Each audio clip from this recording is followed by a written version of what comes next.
You know, I'm a big Ohio nigga. A lot of niggas know me in Ohio and they love me in Ohio, man.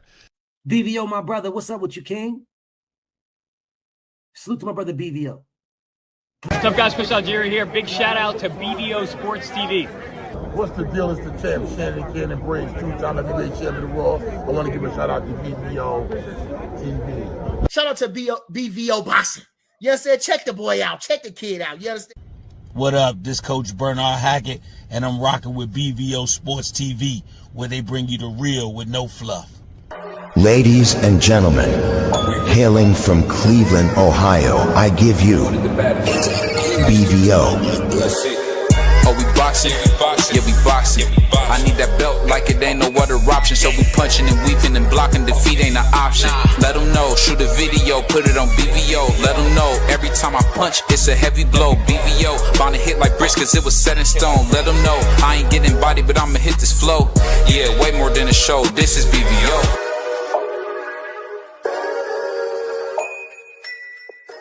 Miss BVO, what's that?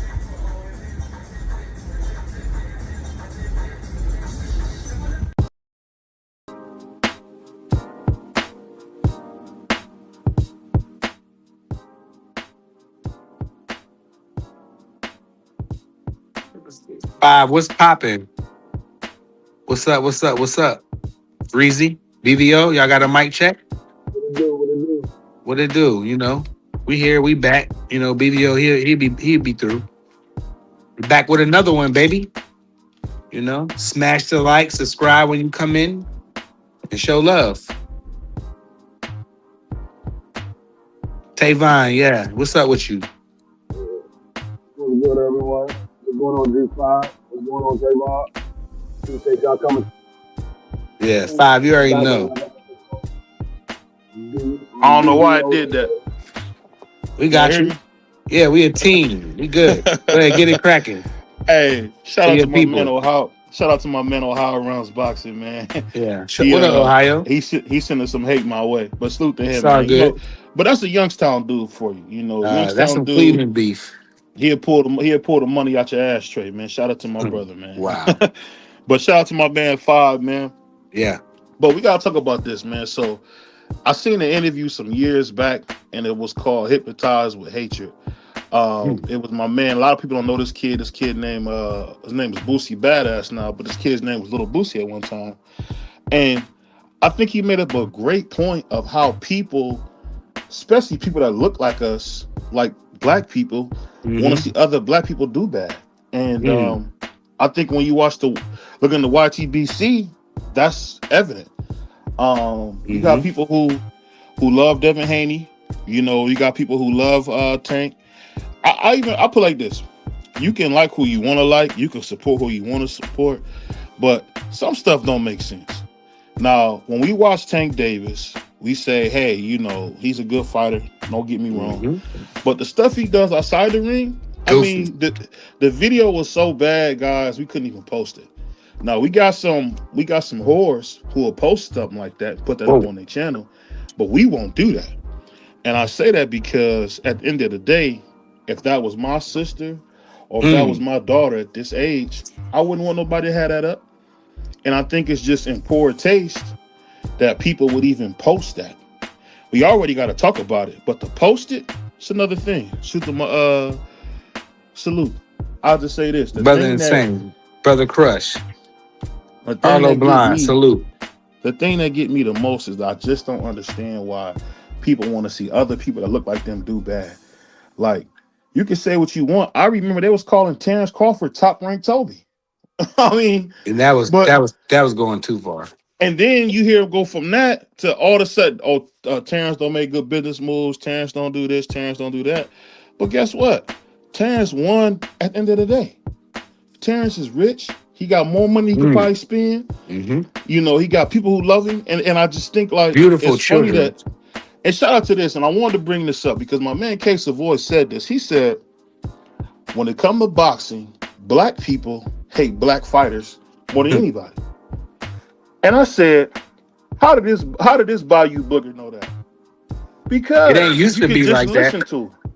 You can just listen to it. And y'all can say I'm wrong in this conversation, But it's pretty sad that somebody who's not the same, race as us can say it's black people who hate black fighters. I don't know if y'all know about my brother K Savoy, but K Savoy is a really good dude, and he wouldn't just say something like that. Yeah, shout out K Savoy. He wouldn't just say something like that. And I'll just say this, for me, it breaks my heart to hear that that's always the case. Let's tear black people up. Let's tear other blacks up. Like they want to talk bad. People want to talk bad about Keyshawn. People want to talk bad about Devin. Tank, I get it. The dude acts like a monster. I get it. You got people who hate Shakur. I mean, if you lived in any inner city, Shakur is the corny dude that hang out with some tough niggas that think he's a tough nigga. I don't care about none of that. He can fight. I just think no matter how it goes, we got to be realistic in how we are viewing this. And I think you can't have other people tell us that the YTBC is toxic. That's a bad look. That's a bad look. When they say our whole boxing community is toxic, we always saying something bad. Think about it. How many big interviews do we really get in the YTBC? We get them. We get them. Now I'm talking about at the top level. We don't get Canelos. We don't get Stitch Duran. Who's over here? No, you missing what I'm saying. What I'm saying is I'm talking from the fighters. What I'm saying from the fighters, we don't get those interviews because the fighters be so jaded off stuff people said just to say it. And I just say this. Forgive me for going on this little rant. I just think it's because people are upset that their life is not going well. If your life is not going well, of course you're going to say F Devin Haney and Bill Haney. I look at Bill Haney as a success story. An ex-con who's able to turn his life around, get his son into boxing, got his other little albino son playing tennis and boxing. I mean, that's what it's all about. That's what it's all about. You don't want your kids to grow up and be a goofball like I was or he was. I mean, he doing it right. Or me. But you guys tell me this. What you guys think about people, especially people that look like us, always going out their way to tear down people that look like them? What you guys That's why I stay neutral, BVO. When Terence and Earl beef was going down, I told Bernie today, I stayed neutral. I said a couple things about Terence, but I said a couple things about Earl. If you can bring up the audio, you'll see. I don't know. There's some other brothers that, that possibly could bring up the audio. But again, I stayed neutral. Some channels thought that I was an Earl fan. Some channels thought I was a Bud fan. But really, I'm a fan of both of them. You know what I mean? So I rock with Shakur, Devin, Tank, all the brothers. I know I'm missing one. But Keyshawn, I don't like his skits and all that. He corny. But when he get in the ring, he can fight. I watched boxing in 86, 87. They can fight. So I know when the brother can fight. And I don't understand why we can't be neutral. Like the brothers, I root for all the brothers, whether it's Shakur, Tank, Devin, Keyshawn, all of the brothers. Wilder, I'm rooting for him. But I don't know why they do that, BVO. I guess I'm in the minority where I'm on the island all by myself, where I root for all the brothers, the American fighters, because the Mexicans, they all root for each other. The Puerto Ricans, TD will tell you, he gonna root for his guys. And he's our brother. You know what I mean? It's okay. The Asians gonna root for the Asians. It's okay. They're gonna root for Inoue. He can fight where he fight at. It's gonna be lit. It's Inoue. You know what I mean? And Xander and Boots and all our brothers, you know what I mean? I rock with all of the American fighters. I don't care if they're Puerto Rican and they from America, I'm rocking with you. You know what I'm saying? So I don't know why everybody try to make it like if you like Tank, you can't like Devin or Shakur, or it's a cold war going on in the YTBC, and I'm gonna stay neutral. I always remain neutral, and I always will. I'm a remain neutral, BBO, because I rock with all the brothers and the Puerto Ricans from America. I'm rooting for my countrymen. What you got on that, Free? Or insane? I think it's because individuals feel like you gotta be against them if you say I believe this fighter wins or I believe that fighter wins. they feel like you're against them because they're picking somebody different. And I don't know why it's like that. It's just people always have that feeling because you don't share the same outlook that they share, that you are against them. And it's not about being against somebody. It's just who you pick. Nobody knows the truth until the person fights. Or, I mean, if I say I like Shakur Stevenson and you say you like Davis, that's all it should be. You like Tank Davis, I like Shakur Stevenson. But it's like, oh, you a hater because you don't like Tank Davis. How am I a hater? All I said was I like Shakur Stevenson. I never said I dislike Tank Davis. I never said I dislike anybody. I just said I like Shakur Stevenson. So it's like it's always people are always when there's no need to defend anything. If you pick one person that you like and somebody picks somebody different, it is what it is. Yeah, what you thinking and saying on that? Salute to the whole STN. Salute to my brother BVO. What I got on that, brother. The thing is this. It's only one race. It's the human race, right? I noticed that everybody has been with this colonizer mind, bro, to always go, oh, this guy's a Mexican, this guy's black, this guy's here, this guy's that. We're gonna go against that. Under God's world, we are one people. Only humans. We're all humans. There's nothing above humanity. We're all humans. So, like I said, we're divided with that. I noticed that when it comes to the UK, no matter if their fighters lose, win, or whatever, they support them no matter what. They're never going to dog their fighters. I learned that Mexico, they do the same thing. In Spain, they do the same thing. They're countrymen, their nationalism, right?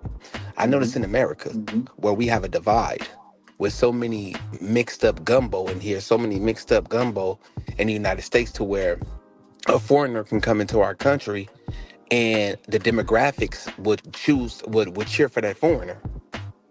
I noticed in the Olympics, they do the same. So you have to ask yourself this. Racism, does it exist in boxing and with its fans? Yes, it totally does. It's sad to see. It really truly is, but it is what it is. Do I wish it could be better? Yes, I do. But when it comes to the sport of boxing, I've noticed you get so much racism that you can't even hide from it. You just see it because a black guy goes against a Mexican. That black guy can be American. It's gonna be Americans hating on that black guy, and the Mexicans are gonna ride with him. The Mexicans are gonna ride with the Mexicans. The Americans are gonna ride with the Mexicans against the black guy. You never see it vice versa. You never see it vice versa. And that's sad. You only see that in the sport of boxing. That's why, and I feel that, but that's why the sport of boxing is disgraceful, it's disrespectful, and there's no more integrity. Racist. It's no more integrity and the fans and the fighters. Mark, you got to echo, Mark. I never seen fighters I'm on collude to hate on another brother. I never seen that. Every time a Devin Haney, Deontay Wilder, Floyd Mayweather, one of our fighters get up on that pedestal, it's always us hate on us. My man, people that look like must us. have fell off.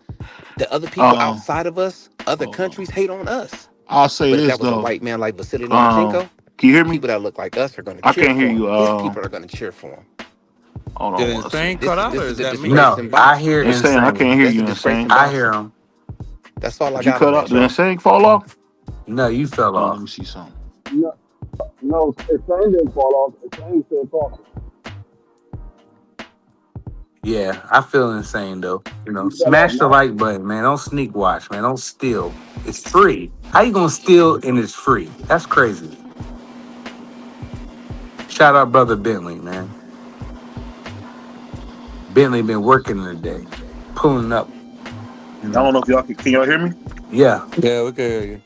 But I'll say this, and I'll bring I got my brother Coach Eddie up here, and I got my man Puerto Rican Free and of course Mark up here. I'll just say this. Coach Eddie, what up? I think the sad thing is this. Salute, bro. Is that when you look at boxing, it's a great sport, but I really feel like we sweat the small stuff way too much. Just way too much. I mean, you got guys like Terence Crawford who really, really are good, and because they don't fit the narrative that people want, If or he BVO don't cut out, spend or is time that with me? people that you would want him to, That's you. that's an issue. I've seen it firsthand. I've seen how nice David Benavidez can be firsthand. I've seen how you would have a guy like Terence Crawford who would shy away from, like, people that look like him. And I think it comes from just the fact that people really just want to have a good time, but they want to like cut down somebody while they doing it. And it's like they find more fun in cutting people down, speaking to my brother Josh, than they do anything else. And I just say this, it's a sad day when you gotta like find joy by tearing somebody else down. And when it comes to Canelo, I say people like Canelo, Deontay Wilder, Devin Haney, it's like you'll hear people say stuff about Canelo, right? And it's like, what more can he do? What more can he do? Or you'll hear people, this is my favorite, you'll other hear people say, oh, well, Devin should have fought Superman, Batman, and he should have fought Mr. Incredible. And for me, I'm at the place now where it's like, come on, y'all. We got to be realistic. We got to be realistic, man. Everybody can't fight everybody. But just to go in and say this guy's a bum or this guy's trash, I think that's a waste of time. It's just like they used to be in rap where they say you too old to rap. Man, the Grateful Dead, all those Rolling Stones, them dudes retired till they died, man. Only stuff that has people that look like us in is what we want to put age limits on. We want to stop you from getting money. We want to stop you from being happy. You want to talk about people's personal lives. Now, if you're an absolute animal and you dragging women down the steps, we got to say something about that. But if you just a regular, put it like this, I heard people defending what happened with Tank. Brother, I'm going to be honest with you. If you grab my daughter like that, I'm going to stab you or something like that. I'm just probably going to do that. I'm going to do something to you, for sure. You can't do that. And that you grab my daughter effing hair? Dealing with where you hear a man say, oh, yeah, that's normal. I ain't never had to grab no chick. If she don't want you, let her go. Nah, I grabbed a chick, but you grab my daughter, it's different. I was only protecting myself at all times. You know what I'm saying? But you grab my daughter hair, I can hear you. You grab my daughter hair and you pull her out of anywhere, I'm coming to see you because you grabbed her hair that I probably paid for. So you tripping. You know what I mean? But at the end of the day, only reason I get up here and talk about that because that's what's, required of me. But I don't get into none of that because, I come from the 80s. So when I used to watch the fights, I didn't know how much Tyson Live Gate was. I didn't know who was the promoter. I knew, well, that's not true because I knew Don King, but I didn't know the pay-per-view numbers. I didn't care about none of that stuff. All I know was Mike and Spinks was fighting. You know what I'm saying?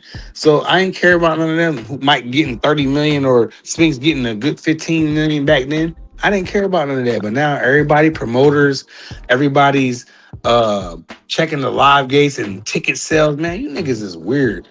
Man, cut that stuff out, man. Not even that. Let me ask you this. Go ahead, Mark. Well, BVO, how much did you get of what I said before I cut out? Can y'all hear Mark?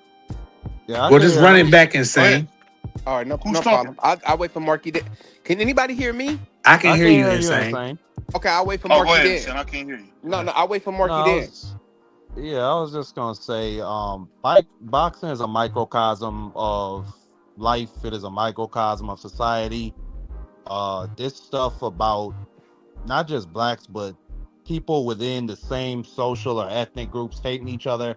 That stuff, you could find it going all the way back to Marcus Garvey. Marcus Garvey is the one who coined that term about crabs in the barrel. He's the one who talked about how the black man has gotten the wrong education to start their racial career. And when you come from a certain area and you see somebody who might look like you doing way better, it's just easy to compare yourself. And so when they do better, it's in your eyes, you're lacking and you're failing in something. Instead of it just being, wow, that dude is from where I'm from. He looks like me. Let me root for him. Let me do this. Let me make sure. Any way I could help him along his journey, let me do that. But unfortunately, that's just not how it is. I mean, and a lot of these dudes, just talking about Devin Haney specifically, I mean, you could hear the hatred from these dudes for years. Regis Prograde, oh, you came from a private school. So the F what? I want my kids to go to, matter of fact, my special ed son goes to a private school. I make sure to make that payment every month because I want him to get the best. You know what I'm saying? And then even Tank Davis, that interview where, and you know, y'all can maybe see it differently, but that interview where he said, what did he say? Oh, I'm doing this for money. Oh, some of these dudes' fathers pushed them to do this. I'm doing this for money. I just feel like that was a certain shot at certain boxing dynamics who are fathers and sons that came up in this business and got it done together. But why? Like, I just don't understand the hatred for number one, dynamics like that between fathers and sons. I don't understand the hatred of seeing a guy like Devin Haney go at it by himself. Didn't have no machine behind him. Him and his father bet on themselves, made a lot of money, got a lot of belts. But even now, like, it's just like BBO said, it's like they wanted to fight Batman, Green Lantern, goddamn Superman. If they'll probably pull Goku and Vegeta out for Devin Haney to fight. And he could fight them dudes and beat them, and it still wouldn't be enough. So I don't think it's any way to remedy that. It's just you got to keep it pushing. Let me add this in the boxing context. Mark, never have we seen in history a non-puncher chase punches. Am I wrong? We've never seen this. Well, this is Devin is a non-puncher. Can y'all hear me? Who is it? Yeah. Yeah. Hold on. Okay. Was Marky Dan there? Hold on one second. Hold on, real quick, Insane. I'm gonna go in. I'm gonna come back out. Yeah. Go ahead, Never seen this. When you are a person who's not a big puncher, you try to avoid big punches because what happens is Miguel Cotto versus Paulo Malignaggi, or Paulo Malignaggi versus Sean Porter, or even Andre Berto versus Errol Spence. I mean, you get guys who can't punch, people just run through them and hurt them bad. And no matter what you can say about Devin, Devin's fighting style ain't my cup of tea. Because he more or less is coming to win. I like to see people bleed, and I like to see eyes all over the place. I want to see you, beat up. Because if I'm paying a $100 ticket, I want you to spill some blood. I'm just being honest. I could be wrong. If you want the money, you can have the money, but I want you to spill some blood. That's just me. You know what I mean? So, I mean, people might not agree with that, but when I go to a boxing match, I go to see people get beat up and hurt. I don't go to see dudes play tag. I don't. I don't. I mean, I would never spend my money to see a guy just box. But that's not a race specific thing. That's just my preference. One of my favorite fights, and a lot of people are young on this panel, so they don't know this, but George Foreman versus Ron Lyles is my favorite fight of all time. That was a fun fight. Man, Ron Lyles was beating up Big George, and Big George decided to try to take it. You guys don't realize Big George tried to pull Ron Lyles' head off with that uppercut. Man, Ron Lyles was rumbling in that joint, dog. I want to see dudes bleed, man. I want to see dudes hurt. That's what I want to see. I want to see dudes come out the ring with a towel on their head. Like, man, I can't go back in. That's what I want to see. You know, one of my favorite things was when Brian Norman fought Yakatani Noodles and knocked him out. They smoked him. When that brother's head hit the canvas, it was like boom. That was beautiful. His head hit the canvas, he was asleep. Snoring. Bro, that was like the knockout of the year, or one at least a candidate. Knockout of the year, but it was beautiful. It was top 3. He wasn't getting back up. Getting back up. The way that Chinaman head bounced off, or no, was he Japanese? Let me ask you this, Coach Eddie. You remember when Floyd was fighting Chop Corley and he said, "Shut up and fight. Shut up and fight." Oh yeah. That's what I like. Chop had rocked him before that, though. I want to say something too. That's why I like Boots, man. Yeah, I feel like Boots to me, he's an entertaining fighter, man. And like boxing, the sport is always moving on, man. And I know we like to hang on to the guys in the past. You know, I'm guilty of that also. I like the Ray Leonards, I like the Hearns, I like the Marvin Hagler, but boxing is a sport that moves on. And what happens is, y'all hear me out. Y'all might gonna think I'm crazy. If Boots can, because we take Terence Crawford for instance. We had I was on a panel today, and somebody said Terence Crawford could beat Sugar Ray Leonard, Marvin Hagler, Thomas Hearn. I don't want to get into that debate, but at some point in time, somebody's gonna say, if Boots continues on the trajectory and finish his career undefeated, they're gonna say, you know what?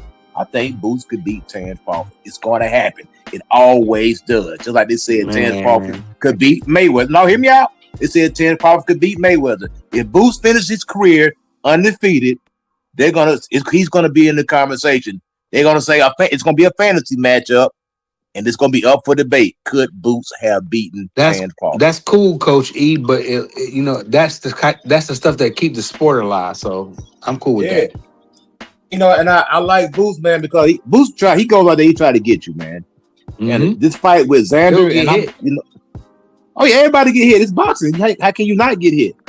I mean, see, this is the thing. We can't have it both ways. Okay, if a guy like Shakur, he's too defensive, we complain about that. If a guy goes out there that gets hit, he get hit too much. Which one do we want? The man go out there, he try to get the knockout. You know what I'm saying? Yeah, you're gonna expose yourself a little bit if you go out there looking for the knockout. You gotta have balance. You can't be like Jared Hurd where you eating every punch. But if you open yourself up, you're gonna get hit, man. Coach. That's why I don't like boxing fans. Boxing fans are weird because like when Boots go out there and try to get it done, he getting hit on the chin. Oh my God! He move up to 154. He can't fight like that. Okay, do you want him to fight like Shakur then? But then y'all will take the biggest dumps y'all possibly can on that kid. Y'all see Bushi when he fought David Avocado and David Avanesian hit him with that shot? I thought he pulled his head off his shoulders and Boots just licked his lips and then went to work. That's what you want to see, man. I want to see dudes get hurt. I don't know what y'all be watching, man. Like, I'm not going to, and when I hear a fighter say, shout out to my man Jalil, when he said, I want to make 500 million or whatever I can make. Yeah. Tens of millions if I can. And you know what? I hope you do. And he will. I want to see guys get in there and get beat up. That's what I want to see. Yeah. You can say I'm cruel for that. I seen Jake LaMotta got beat dead a few times, but at 90 years old, he still was sparring. The video's on YouTube. So for me, if I'm gonna pay you your money, I want to see you bleed for it. That's just BBO. At the end of the day, we didn't. Fans don't need us to tear them down. Right. They don't need that. They don't need you to say. Give you a prime example. I was trying to show Scooter some love, and I said it the wrong way, and rightfully so. My man Coach B got on me and said, "Hey man, you can't compare no $2 nigga to no world class nigga. You crazy?" And that's true. You can't have no $5 nigga then talking about another when you talking about a world champion. That's just the truth. It's a dollar holding up a cent, BBL. Because a lot of us grew up with participation trophies, everybody's equal. When I grew up playing sports, I was always told, you guys will get treated fair, but never equal. But I always was told, it's about who's the best. It's about who's the best. We had guys on the team. You better not say nothing to Melvin. Rest in peace to Melvin. This brother he was like number 10 in the nation at we was in 10th grade. He was number 10 in the nation at running back. He ran a 4.21. This is like back in the day. I don't know if y'all know how fast a 4.2 is, but that's insane. That's moving. He was running that in 10th grade. And you couldn't tell Melvin nothing. You couldn't tell Melvin nothing. Because the coaches get on you. And if you touched him, they was gonna get on you. But yeah, he was out. Because he brought so much to the team. And that's what it's all about. And I think when it comes to fighters, we can't be sounding boards for negativity. All I want fighters to do is get in there and bleed, shut up, get the check, go home. That's it. Yeah, but a lot of these fighters is friends. About us not tearing the fighters down. Let's just watch them bleed and go from there. What you think, Coach? I want to see the best fight the best, man. Coach talking, you know what I'm saying? I want to see the best fight the best, man. Like, yeah, can you hear me? Come back in, BVO. I can't hear Coach. The question is, Let me go back out there. Hold up. Well, hold on. First of all, it's two coaches up here, so let's call them by their names. We got Coach Eddie and Coach Bernard. Let's establish that first. Yeah, my bad. I didn't know y'all No worries, talking to me Coach or Eddie. Bernard. No worries. Okay, yeah, like I want to see Booth do his thing, man. I'm looking forward. I like that kid, man. It's been a long time since I've had a fighter that I actually kind of gravitated to. And Booth is that guy I gravitate to. I gravitate to this kid, man. And he shows me a lot, man. I think he's good for the sport. You know, like Abdullah Mason, I like that guy. I like that kid right there. You know, I like Jaleel Hackett. I like all them guys. I like them guys that come to rumble. You know what I mean? Like you got to mix it up, man. You know what I mean? You can't just be too defensive and you can't just be offensive to where you're reckless, but you got to have a balance, man. But I like guys, man. It's like with Boost, he's the type of guy you hit him and he want to fight. You know, he want to get it back like ASAP. You know what I mean? He ain't like, oh man, good punch. Like I put it like this. I watched Xander, right? Who's talking? Coach Eddie. This Coach Eddie. Keep going, Coach Eddie. I broke that fight down. I was watching Xander. I watched all this stuff. It's something on YouTube. It said why fighters don't want to fight Xander. It's 2 hours and 17 minutes long. I watched the entire fight, and at the conclusion of watching that presentation, I said this boy ain't got nothing for Boots. Even with the Garcia fight where he won the belt, I forget the guy's name, Perez or whatever. The dude was jab and grab type of style, man. Boots gonna eat him up, you know. And shout out to Xander for taking the fight, man. You know what I mean? But I have no reservations at all. I have no sometimes I make brother man picks. I have been guilty of making brother man picks. You know, you can I mean, I'm being honest, man. I made a bunch of brother man picks, but I have no reservations about this. It's like, to me, it's almost a sure thing that this guy has absolutely nothing for Boots, and he's in over his head, man. What you got, Coach B? Coach Bernard? Yeah, I kind of second that. Let me ask you this, Coach. Before you get. Go ahead. My bad. Go ahead. You said you was asking? No, I want to say this because I want to bring up one of our sponsors. But before you get started, Coach, we got to take a quick moment. Name your top 5 snacks. Rapid fire. Name my top 5 what? Wait, what? Top 5 snacks. Snacks? Everybody eats snacks like you. We turn into a fat man show. No, I know you want to talk crazy, but it's for a reason. Cheetos. Cheetos. Fruit roll-ups at 3. Snicker bars. No, Snicker bars is number 1. Cheetos. No order. Snicker bars, Cheetos, Gushers. I like blueberries and at 4, and my number 5 would probably be just like I like gum. I like gum.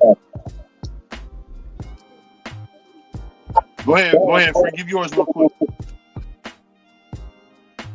Damn, I don't know. I might take the gum out and put a Baby Ruth in that hoe.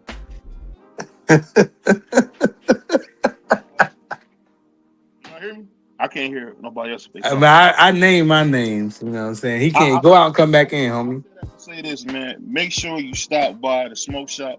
They are now offering snacks as far as you can get your Oreos, you can get your Keebler F cookies. So whenever you want to get your cannabis, your hashies, whatever the case may be, make sure you stop by the smoke shop and try out the new snacks. They got exotic snacks from the TikTok shop. Everything you want to try. They got fried chicken ice cream. So make sure you come by the smoke shop right there on West Market Street in Akron, Ohio, right by the I Promise LeBron James, right up the street from the I Promise LeBron James. Make sure you stop on Market Street, the High Intentions, the smoke shop, and get your online snacks, and make sure you get your cannabis needs as well. So I wanted to make sure I said that. You know, we trying to do what we can, man. We appreciate everybody that want to sponsor us, man. Smash the like. I know Coach. I know Coach said he don't eat snacks. I don't know, but but back to the conversation. Go ahead, Coach. Go back to what you were saying. I just want to drop that commercial. All right, thank y'all for the untimely interruption. But wow. No, all jokes aside, I think that he was spot on when you do the matchup comparisons, and even don't do the matchup comparisons. Just go look at Xander's highlight. His highlights consist of a lot of holding. His highlights consist of a lot of running out of gas. His highlights actually have to include when a fighter told him mid-fight, "You can't punch." and this was the guy who was brought in to make Xander look great on a card that he was a co-main event on.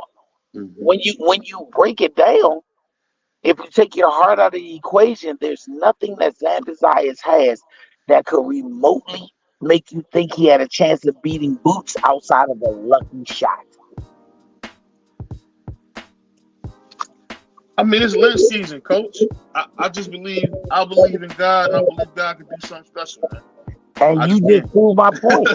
You didn't go to. They could have a great camp. They could have a great game plan. You went straight to the one thing.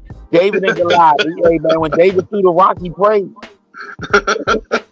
You went straight to that. When Xander put them gloves on, he prayed, and he bring his Boots head, man. That's what I hope. I got you. I mean, once again, I'm not going.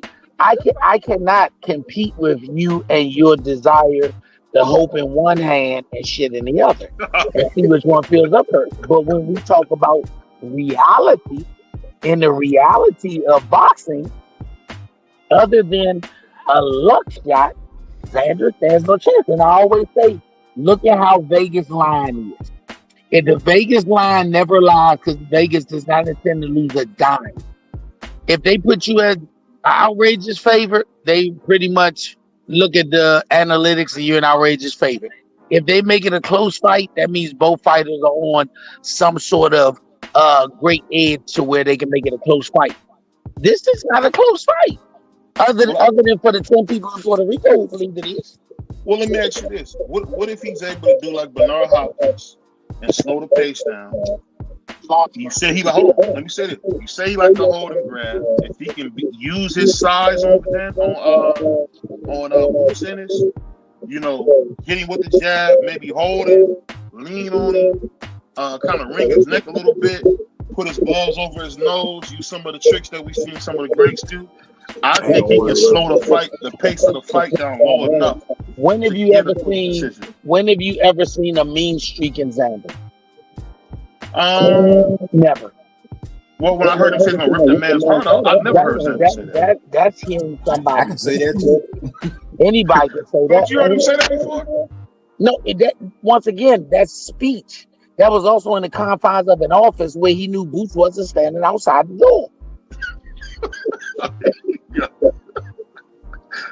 You haven't seen that. When have you seen? Tell me one time in all of his setup fights, because that's what they are. Those were showcase fights. Tell me when he utterly destroyed a motherfucker. Tell me one person he utterly destroyed. That's not his game. See, Coach? No. That's not boxing. Listen, but you're asking him to do something that has to be part of the game to do. When have you ever seen him utterly destroy anybody? And I'm talking about go to his debut. I don't even care which number it is. I've never really seen him destroy anybody, but he's a boxer. But my thing is this: when you fight an athletic guy, what you got to do is use your noggin. Why in the hell you keep saying he's an athletic guy? Boots is athletic. What do you see? No, you're not listening. I said Boots is athletic. I'm talking about from the aspect of Xander Zayas. When have you ever seen him fight an athletic guy? They got him. They got him in tomato cans. I would say Perez is athletic. I mean, I thought Perez. I mean, I know you don't think much of Conway, but he did beat Charles Conway. Well, I didn't say who somebody beat. I said, when have you ever seen him fight an athletic guy? Perez, that's the fight I went to. He was in that fight. I mean, you keep avoiding saying athletic guy. You keep a non-boxing athleticism. When have you ever seen athletic? And I'm gonna take that. And what did he do with Perez? He beat him to a pulp. No, he didn't. Be serious sometimes. That's why I say you gotta be serious. When I say beat him how did he win? He pummeled him the whole night. And you call that beating to a pulp?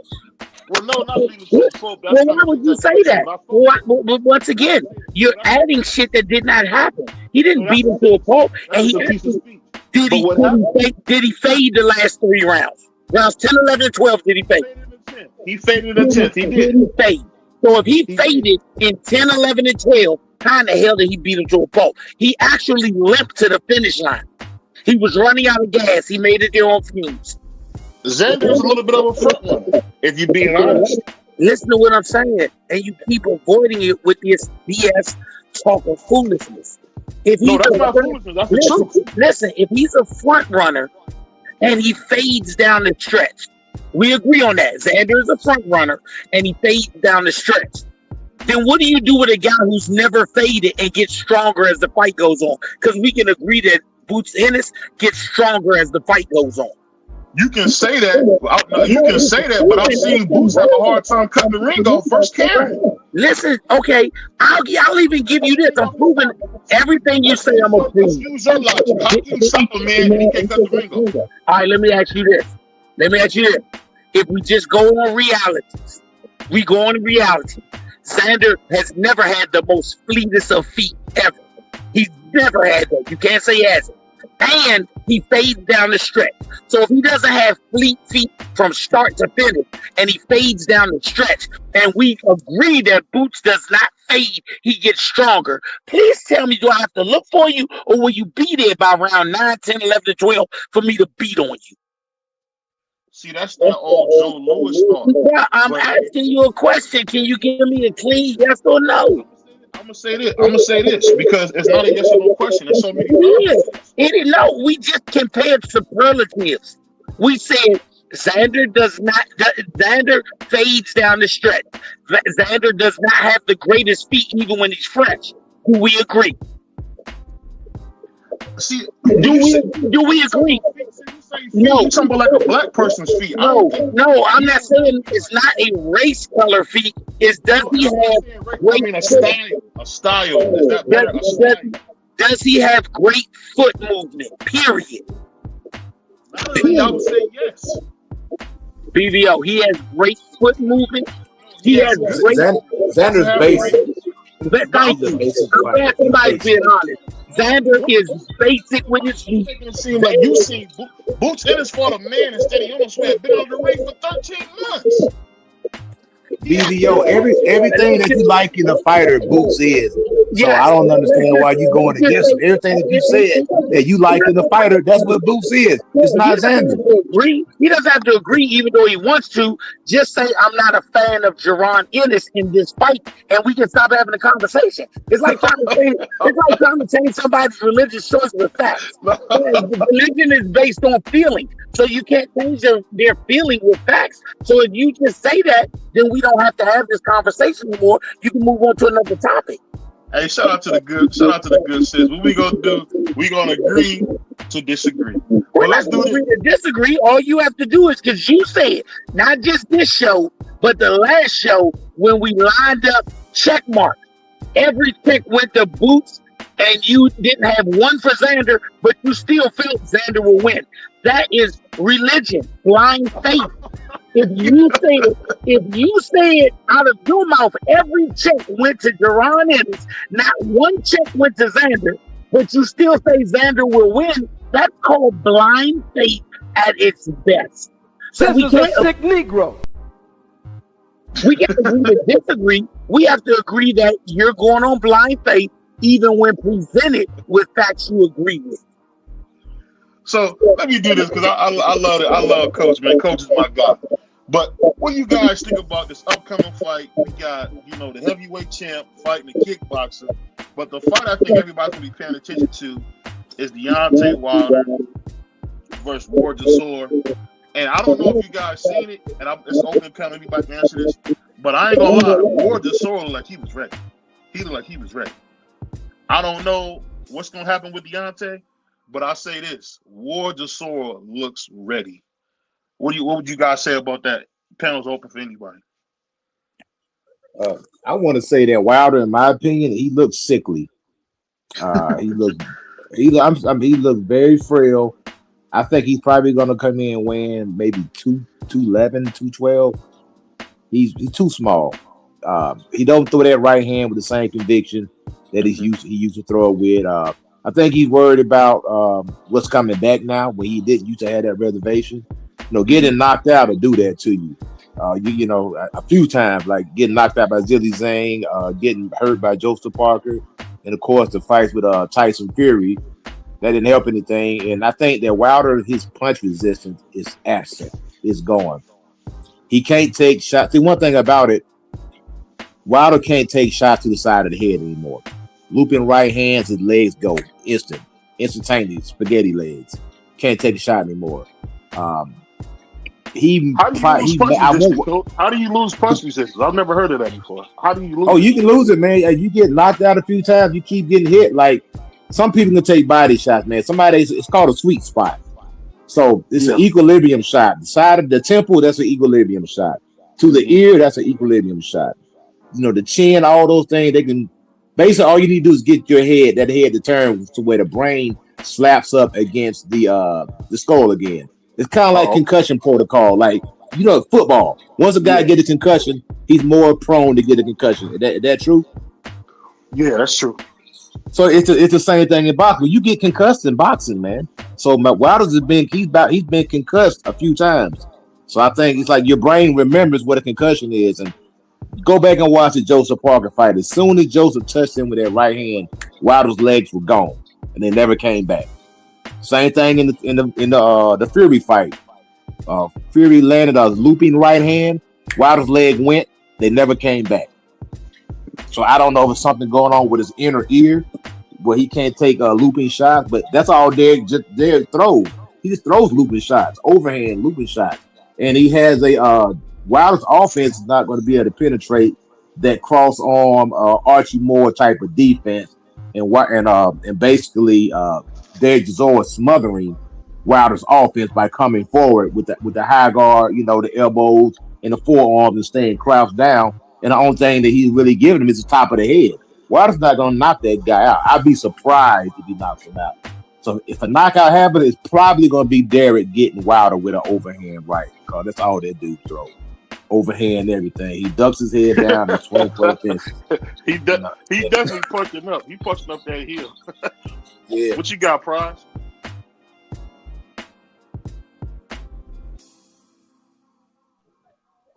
I don't know if Prize can. I don't know what happened to Prize. Go ahead, D-Free. I can hear you. I was just feeding my daughter real quick, but y'all got it. I'll spin the block in a minute. Go ahead, y'all got it. I'm listening though. I think it's a very tough fight for both these guys. Mm-hmm. I don't like the matchup for Wilder because of what I've seen from Wilder lately, but I still think Wilder wins this fight.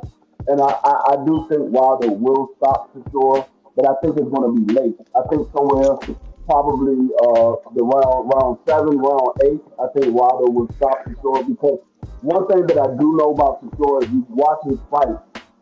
The longer the fight goes on, the less likely Chisora is going to win that fight, because Chisora starts to lay on his opponent, and he doesn't really throw punches as much. He lays on his opponent, and he'll load up for one big shot towards the later round. I think if Wilder can get him to the later round, I think Wilder will be able to line him up with that shot, because Chisora is going to come in there with his head down. If Wilder can stay away from Chisora's overhand right, that's what he loves to throw. If he can stay away from that overhand right, I think Wilder will be able to land the shot that he's looking to land. I still think Wilder is going to win the fight. I just don't like the matchup, because I think Wilder will take some punishment in this fight because of the style that Chisora fights with. He's a rugged fighter. He likes to fight on the inside. He doesn't have the boxing ability that most fighters have when you look at a boxer. You don't see that from Chisora. You see a guy of a quote-unquote Mexican style comes in and try to fight on the inside and keep his head down and throw looping shots. So if Wilder can stay away from that overhand right, I think Wilder have a good shot of landing that punch. I think Wilder will end Chisora somewhere around the 7th or 8th round. Yeah, I mean, we got a superstar in the house, man. My man all the way from Youngstown, man. So We got my brother Ohio Runs Boxing in the house. What's going on, man? How you feeling? What's good, man? What's good, man? Just got off of work. Oh man, we didn't realize they had rich people still working. But let me ask you this, man. Now, I know you're a huge boxing fan. When you see Deontay Wilder and you see Derek Chisora, what do you think about that fight? Man, I think I like Wilder, man. That's been my guy for years, man. I think Chisora gonna be all on me, man. I think he's gonna smother him. He's not gonna give Wilder a chance to unleash that right hand. I think Wilder is not gonna fight well on the inside. He's mid-range more. So I think Chisora is gonna be right there in inside, man. And I don't know, possibly stop him. I don't know about Wilder stopping him. I don't know who was talking, like, getting a knockout in the 8th. That sounds good. Wilder he done lost him a few steps, man. I don't think he has that, but I like the fight. I definitely do like the fight. You know what I mean? He definitely fighting a veteran journeyman that can win this fight. So, but I'm rooting for Wilder, but I just don't think he's gonna win. So you telling me who I'm picking? I'm picking with my heart, man. I'm going Wilder, but I don't think he's gonna win. Though. Hey, you sound like me when I talk about Xander wears boots, man.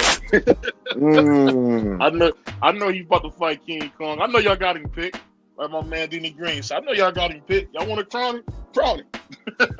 Right. But I'm actually going. I'm going there. I'm touching down in New York for that. So I'll be down there. Oh, we gonna get to see each other then. I'm definitely gonna be there for that. Yeah. But let me ask you this, Coach Eddie, and then I'm gonna start with Coach Bernard, then I'm gonna go to Coach Eddie. You being a trainer, Coach, how would you train an older fighter like Deontay Wilder? What would be your approach in the training in the fight? Somebody against Derek Chisora or just any fight? No, versus Derek Chisora. If you train Wilder,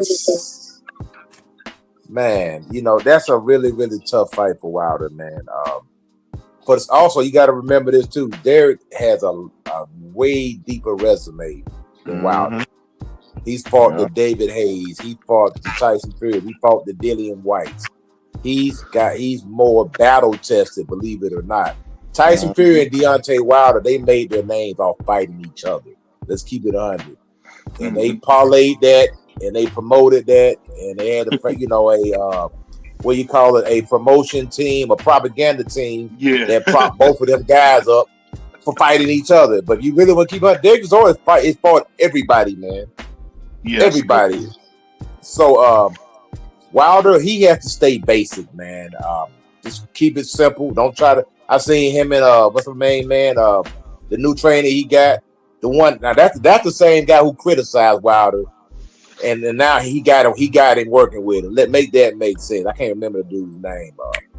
God dang, what's that dude's name? He used to be Bermain's Tavern trainer, but nevertheless, he got him in there trying to do new things, and it's not natural. With Wilder, you just gotta do what Mark Breeden did with him: jab, jab, straight right hand, jab, jab, straight right hand, and use your legs. Don't try to invent the wheel. Don't try to get creative, throwing hooks and uppercuts, because you're gonna get caught. You're not used to doing it. Jab, jab, straight right hand, jab, jab, straight right hand, and keep your range and just try to line him up. Anything other than that, he opens himself up to damage and potentially getting countered. Because Derek throws all these wild looping shots coming from both sides. And again, he's not going to be able to penetrate that Archie Moore, George Foreman, old man style defense. Wilder not going to be able to penetrate. Well, we don't know that, Coach. That's an opinion. I'm just keeping. I don't believe he. I say that I don't believe. But Ward Chisora is going to put on a lot of pressure. He is, though. Yeah, he is. A lot of pressure. I just think that defense that he has. When you walking, when the guy got walking you down, I'm gonna tell you, if you ever sparred anybody with that crab defense, man, it's hard, bro, because you hitting elbows and forearms, man, if they know how to do it right. Well, this is where I learned where I wasn't going to box, Coach. A guy, I'll never forget, he had a high guard up, and I couldn't hit him. I was just hitting his, like you said, his arms and his elbows and stuff, and he whooped my behind. I was like, you know what? I'll just watch boxing, and then as I got older, I'll talk about it. That's when I learned that day that I'll just stick to basketball, because boxing is a whole nother world. That sounds like my story. That's a fact. I got whipped, and the first day, it was my last day. That's a fact. Coach Bernard, can you hear me? Yes, sir. I can hear you. So when you got older fighters, do you kind of tell them the same thing? Do you kind of give them the leeway? I see what you do with the young guys. Do you give your older fighters that same kind of leeway, or do you give them a straight plan of what they must do? I think in Deontay Wilder's situation, he's a smaller heavyweight compared to these Goliaths that we got now. Mm-hmm. I probably would use his smaller size to his advantage. Even at an older age, we don't see a gazillion fleet-footed heavyweights. So I probably would tell him everything on the move, as much as possible. We want to move everything because he's fighting a guy that throws wide shots. You want to stay in range to make him think he can hit you with the wide shot. And every time he flinches, he can sneak. You shoot a 1-2 straight down the middle every time because he's bound to open up. You're playing the numbers game. What's the shortest distance between 2 points? Yeah. If it's a straight line, then anybody who throws looping outside shots, I want them to open up because I'm throwing 1-2 straight down the pipe. And regardless of what we want to feel, Deontay Wilder still has one of the best right hands in boxing. He will never lose that. That is his, because that's something that God gave him. Even when he couldn't fight a lick, he could throw a right hand and knock you out. Can he still throw it? Because I feel like he had a really good delivery, like a Rocky Marciano with it. And I feel like lately we haven't seen him be able to deliver the right hand like he once did. But you can ask any coach that's been training for any amount of time, especially the older, longer times. They'll tell you the last thing that a fighter loses is power. That's the last thing he loses. If we saw Deontay Wilder when he was an amateur and his early pro career, it didn't have any form on it. A lot of times it was landing where the finger area is instead of the knuckle, and he was knocking you out. You can't teach power. That's the gift from God. Nobody can teach you how to have power. They can teach you to throw a punch more correctly. But when a guy can throw a punch completely wrong and still get that type of outcome, he's not going to lose that. You just have to, in camp, you have to remind him that that's his best weapon. I would probably bring some older heavyweights in. I would probably bring some young meaning maybe late into their amateur career, light heavyweights that match his size. And all I'm telling them is 1-2. If you get close to you, hold it. Let the ref earn his check. Every time he's spread apart, 1-2. You know what? I agree with you with that because I remember, and this is a smaller weight class, Kell Brook did that to Sean Porter. He hit that bad boy with 1-2 and clinched him to death. Point should have been taken, but hey, he won the fight. I still think he beat my boy Sean, but he was hitting that bad boy with 1-2, and every time Sean would try to get in, because that's where Sean likes to bang on the inside, he'd clinch him up. And that's why the referee didn't call no points, because Sean, when Kell did that, Sean was trying to do something. He was just trying to hit him anywhere, you know what I mean? It was an ugly fight. And he came off a great performance against Malignaggi. And I was like, he gonna whoop this UK boy. I ain't know Kell was going, you know what I'm saying? And I started rocking with Kell from there. Like, 'cause I thought he was putting hands on Triple G until his eye got broke. Remember Kell calling Errol Spence a chocolate brownie? Yeah, that was weird. That was weird. But you know what's so crazy? Earl was like, what is even that? You know what I mean? You know what's so crazy, though? What's that? Broner tried to have the same game plan, but they took points from him. Y'all remember that? He tried to do the same thing to Sean, and they took points from him. Well, they had complained about it so much, like the Porters complained about the Broner grabbing, and so the referee, you know how politics go, and it went the way it went. I see, but here's my thing: I'm okay with that, but you got to do it You got to be more deceiving when you clinching like that. That's why Floyd was the master at that. Floyd knew how to work. He knew how to clinch you up, but he still was working like pop, pop, pop. And so did Bernard too. Done. It was great. Bernard was a super master, like savant at grabbing, holding, hitting, hit you on your hip. Bernard hit you anywhere. Bernard was dirty, man. You got to sell. Man, no, he wasn't dirty. He was a fighter. Bernard Ward was dirty, man. No, Alexander Povetkin is dirty. Bernard Hopkins is a fighter. It's a difference, homie. Man, you punching dudes in they waist. Come on, bro. It's a fight. You lucky them niggas can't bite. Go. You would agree with a fighter punching a guy in the hips like Rocky Marciano? 100%. I teach my son to do it. Why would you not? This is the reason why you Man said I teach my son. You can't make this stuff up. You can't make it up. This is the reason why you were a football player and not a boxer. That's a good point.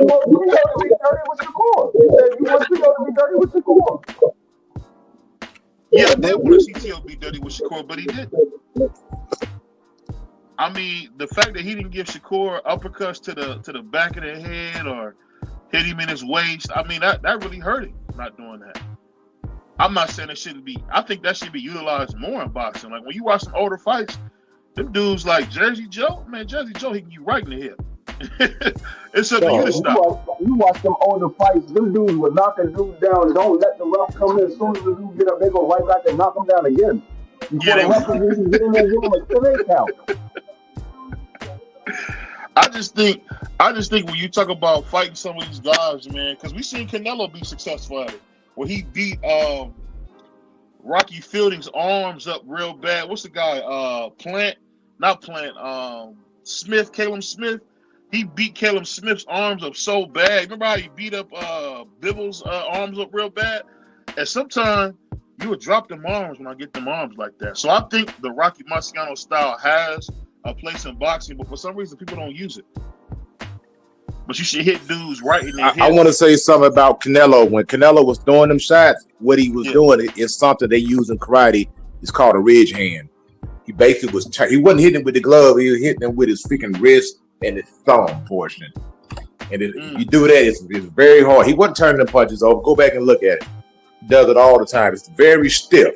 It's like getting hit with a piece of like a 2x4 almost. It's almost like a ridge hand.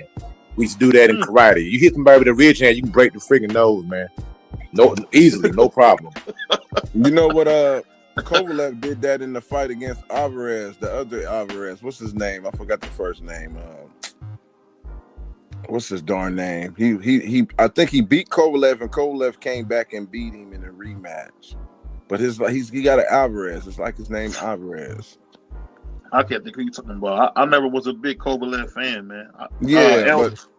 Because he didn't use he's heavy-handed. He didn't have to really put his step into it with a lot of shots. Just throw your jab, man. Throw your arms. You ain't gotta use your strength. Put your muscles in it. Just throw that bad boy out there.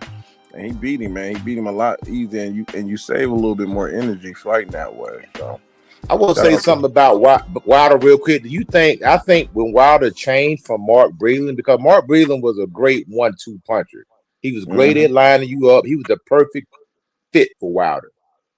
Mark Breland was known that right hand. He put it right on the butt. I think when Wilder got with these new trainers, they started trying to reinvent the wheel.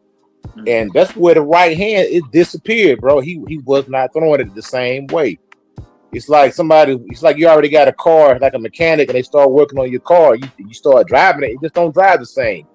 And while the way he delivered that right hand, the delivery has changed. Just like BVO was saying, he don't deliver that right hand the same way he used to back in the past. I agree. It could be because he's apprehensive, after getting knocked out a few times, you gotta do it. You know what I'm saying? So he's not sitting on that right hand like he used to, man. And I think that's what the problem is. Because he hit Joseph Park with the right hand and he walked right through it. He hit Zilly Zane with the right hand. It didn't do anything. He's had hitting guys with that right hand and it didn't do nothing to him.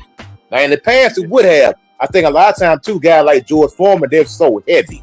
Wilder's power is generated off of his speed. He slowed down a little bit. That's why his power is not there.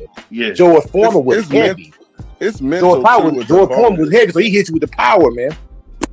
There's a lot of, but I'm gonna tell you this too. I think a part of it plays. You're right, but I think a part of it plays with the mental of the other fighters too. Most of his knockouts was coming from guys that was afraid of the power. They stayed on the outside. They wasn't in there trying to bang with him.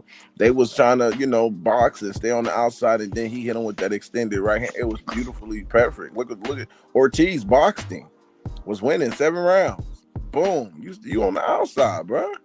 Like When you got it, once you realize he can be beat and everybody else he start fighting, they see the blueprint, it becomes harder to become that, to get back that boogeyman who was knocking out, because now everybody see the blueprint and these elites, they can actually. That's why I was saying. That's what I was saying. They're gonna start taking turns. BVO, don't kick me off, but they're gonna start taking turns beating up Canelo right now. I'm telling you, they're gonna start taking turns. We done seen this before. I've seen this movie before. I've seen guys. They once their aura of invincibility is shattered. It make people a little bit more confident. They get more emboldened, and they gonna start taking turns beating this guy up, man. Absolutely. When Mike went down, shout out to Ohio. When Buster took Mike down, he opened up the gates. Yeah, he did. he but opened up the gates. I don't believe that. I think Mike started getting high on a regular basis. I know y'all forget that. Man, Mike was getting. Hold on. No. See, this is what I want you to do. I'm gonna say this before what I'm about to say. I'm gonna say this: if Mike fought Buster 9 times out of 10, I think Mike beats him. I'm gonna say that first and foremost. For sure. All right, but going into that fight, what I don't like is people talking about Mike was doing this. He was in it. Mike was getting multiple knockouts, still doing cocaine. You can't do it both ways. Did you hear what he was snorting, smoking? He was snorting coke and whipping 3 niggas in a month. Y'all tripping. So like, you got gifted athletes. You got to be serious. You got gifted athletes who can get away with shortcuts. Everybody can't do what some of these athletes can do. You got guys that can smoke a lot of weed and some of the best basketball players. You can't do what they can do, right? So, but going back to that Buster and Tyson, Buster lost his mother. How many fighters is winning fights when they lose a brother? Danny Jacobs got knocked out and his grandmother passed. So Buster had a lot going on. That's a tough thing, though. I'm gonna tell you what, that's a tough thing. Buster had a lot going on 2 weeks after his mother died. I seen Buster Douglas fight Tony Tucker, and he crawled out the ring like a pussy. So that's kind of tough to say that. I just think he got lucky that night. No, I understand. No, Buster boxed beautifully that night, brother. He boxed beautifully. He was fighting for his mama, bro. I'm telling you right now, you talking about luck, it's determination. Yeah, and I don't think and that's the thing, he couldn't. I had a debate with somebody where it wasn't even a debate. We had a discussion talking about, does that make you an elite if you beat an elite heavyweight?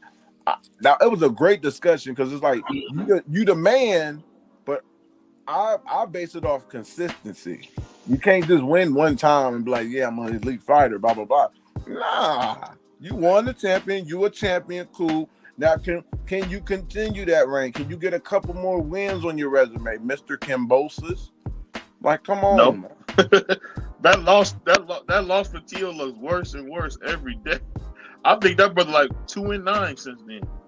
Yeah. I mean, it's nasty. But I take nothing away from them. They still world champions, but I just can't. You can't just say all of a sudden now they win a big fight is they're just elite. Nah, man. I don't think so. That's just me. Let me ask you this, Coach Bernard. So shout out to my brother B3. He had one of my favorite people in boxing, Bernie the Boxer, on, and Bernie told us that he believes Terence Crawford is the greatest fighter to ever live. Do you agree with that, or is that just somebody who's seen their friend? No man is the greatest fighter that ever lived. I think you can be the greatest fighter of your generation, but the greatest fighter that ever lived, I just don't think that there'll be one of those because they all couldn't fight in the same generation to say that. One guy that could beat one person may not be able to beat another person. And because we can't skip generations, we can only go on what they did in their generation. And I do think with Bud Crawford's body of work against the guys that were there and highly ranked, and in the domination of Earl Spence and Canelo Alvarez, of his generation, he is the best. Well, what about the Henry Armstrong stuff? Going from lightweight. And of his generation, Henry was the best. You know, that's my favorite fighter. I never include him in. There's no top 10 or top 5 that somebody asks me about. He's not number one, but that's my opinion. Henry Armstrong is the best fighter of his generation. Well, what about Sugar Ray Leonard? Sugar Ray Robinson beating him half to death when they fought. He was older, but what about that? That don't drop Henry to you? by the time that fight occurred, he was not just older, he was significantly smaller. You know, at the time they only had 8 weight classes. Yeah. They only had 8. And if it wasn't for a referee taking a bribe, at one time he would have held 4 of the 8 weight classes. So no matter what happened to him at any point on the decline of his career, at the prime of his career, there was nobody who could beat him. I know Sugar Ray Robinson only been stopped one time in his career. And you know who that was from. And he was the best of his generation. Yeah, when you're talking about generation, I don't know, because Kid Gallahan kicked his ass a few times, Coach. Okay, when you speak of great fighters, who mentions Kid Gallahan? And see that's the stuff I be. That was crazy. That's the stuff I be talking about when people ask why I'm not taken seriously or why don't people give me the validity. Let me do this for you. Kid Gallahan. You've never heard him brought up in a conversation of the best of his generation. You've never heard him brought up in that conversation ever. Sugar Ray Robinson said that was his best opponent. Man, come on. Listen, he can say a fighter was a good fighter. He can say that this was a great fight. But when you ask the historians, when you ask the people who create these lists, that man's name never comes up for the guy who was at the centerpiece of it. Because it's about consistency. You've never heard Bert Sugar at any point say him. You got said that Kid Gallahan would have mental lapses. That's why he wasn't what he thought he could have been. You always say some excuse. Great fighters, fighters don't have excuses. Great fighters don't have excuses. They only have outcomes. Beaver, I'm gonna drop this Ohio statistic for you. Joe Maximum was the one that stopped Sugar Ray Robinson. That's Cleveland, Ohio. Joe is from Cleveland. Shout out to the Cleveland. Shout out to 216, man. Oh yeah. Yo, like when you compare the eras, you gotta remember these dudes fought 15 rounders, same day weigh in. They fighting in gloves where the thumb wasn't attached. It was a whole lot different ball game. A lot of heavyweights were fighting 8-ounce gloves with horsehair. These are heavyweights. You know what? Fighting 8 ounces. And I'm glad you say that, because I say the same thing even when we had the basketball debate with the LeBron and Jordan. The rules change, and even when you go football, it's changed. There's more passing yards. They made the rules change for the yards and the numbers to go up. That's why I'm not so big on the numbers when they breaking records. Even in college basketball, the guy is breaking. They're going breaking North Carolina Tar Heel records because the kids can stay in college for 6 years. It's not the same. It's like we take the numbers and compare them to the legend. Oh, so and so got that. I'm like, stop. We gotta stop. Yo, I want to say something too. The big thing now is 5 division, 6 division, whatever, moving through these weight classes. The reason why these guys are moving through these weight classes so rapidly is because they're fighting so far from their natural weight that they can't stay there and reign. Absolutely. But no Hopkins was a reigning shout out champion. to Tommy Hearns for making that a thing. He was one of the first guys to be moving up and become a champion. Tommy Hearns was one of the first guys doing that. Him and then Sugar Ray Leonard came and did it. But to what Coach was saying, when he talks about being, serious and what we're talking about, there's a guy named Charlie Burley who would call for Sugar Ray Robinson and couldn't get him. He's part of Black Murderers Row. He would show up to press conferences, he would show up to shows, and he couldn't get him. So they don't mention Charlie Burley like they should. But that doesn't mean Charlie Burley wasn't one of the best fighters that ever lived. It's all about promotion and who gets the light. Because look it up. Charlie Burley would talk about Sugar Ray Robinson as if he was a woman. He was on his helmet, so to speak. So you can't sit here and tell me, because he don't get the recognition or this guy don't get the recognition, it takes away from their greatness. There's other circumstances that go into that. For whatever reason. They even had a Negro. They had a Negro boxing league. They had a Negro championship. The black fighters wasn't even allowed to fight the white fighters. Jack Johnson, you know what I'm saying? Is a Negro. Dude, let me tell you something. Those dudes were Charlie Burley fighting and them brothers. 40, That's what hear I'm me out, saying. But 40, see, if we go, 40 if rounds, Coach bro. Pellet, 40, 60, 70 rounds. Really, literally. Coach, You that's know, why. no. Well, Coach, let me say that's this real why I quick. said. Can you, hey, Oh, Coach B, can you hear me? Yeah, The reason I was saying what I said is because going on what you're saying, nobody would talk about Charlie Burley, who had Sugar Ray Robinson scared to death. You can read about it. You can read about what he would do. How he would show up, couldn't get a fight, told he was gonna kidnap the man's manager, couldn't get the fight, all this stuff. Then he finally lose, and we still never got the fight. So I think you got to realize you can't go off what the people choose. The people chose Sugar Ray Robinson. They didn't choose Charlie Burley. So I think it's tough to say, oh, you can't count Kid Gavilan. Kid Gavilan is one of the best fighters to ever live. If you look at what he did, I just think it's hard to get on these lists if you're not one of those chosen few. but listen to what You I know, say. just like the chick who sung Hound Dog. They don't remember her, but they remember Elvis. Let me say this. I'm not saying what you're saying is wrong, but when you spew foolishness on a regular basis, when you say outlandish shit on a regular basis, nobody knows when to differentiate comedy from reality of seriousness. So when you say gabbling and he's not on anybody else's number one list, I didn't say, listen to me, I didn't say he wasn't on a top 10. I say nobody else has him as the man of his day, the man, the number one. Then it's kind of hard to take that serious. It's like the class clown always clowning. But then when he says something serious and everybody laughs, he gets offended saying, why y'all laughing? Because most of the time you're here to make us laugh. Right.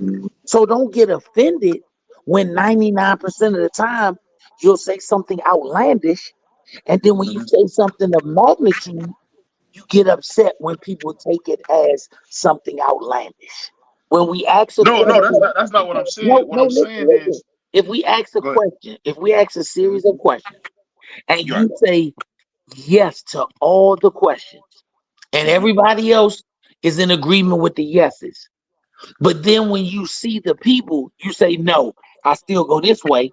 That's outlandish. And then if you ask a serious question with the very next question, and you say something that could be right, but it's opposite, the last thing you said was outlandish. So why are we taking this serious now? My whole thing is this. My whole thing is this. Didn't get recognized in his own time.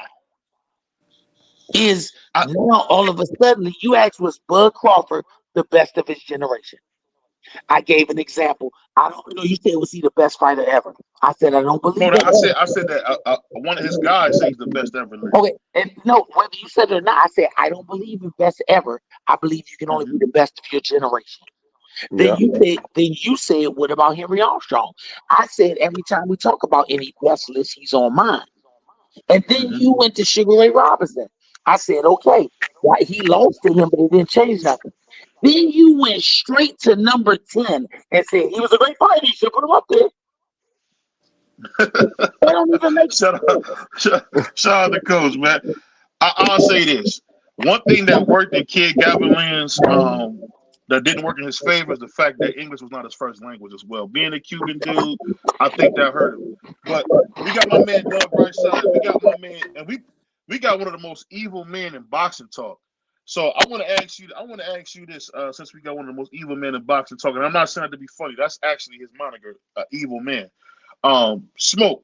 What do you think about Terence Crawford and his greatness? Is coach says no, but is he the greatest fighter to ever live in your opinion?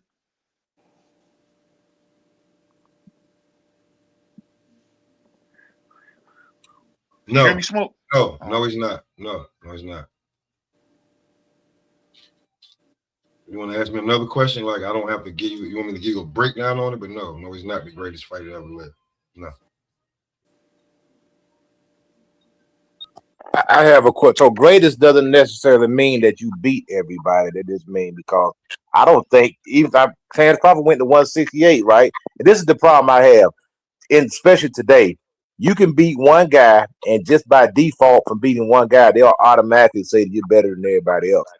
That's just simply not true, in my opinion. You just can't go up there and just beat one guy at 168 and just say, "Oh, he had all the belts, so I'm automatically better than number 1, 2, 3, 4, 5, 6, 7, 8, 9, 10 in that weight division." Even though I only fought one time in that weight division, it doesn't work like that. Now you beat the man, you are the man to me. We old school, coach. You know Can I ask that. a question? No, it doesn't work like that, brother. In my opinion, it doesn't, because In my at the end of the opinion, day, you beat the man, you that's are the cool. man. Okay, but hear me out. All I'm saying is, when you're able to leapfrog, that means jump over 10, 9, 8, 7, 6, 5, 4, 3, 2, 1, and go straight to the front of the line. Yeah, you beat that guy, but that don't mean you can beat me, because you ain't faced me yet.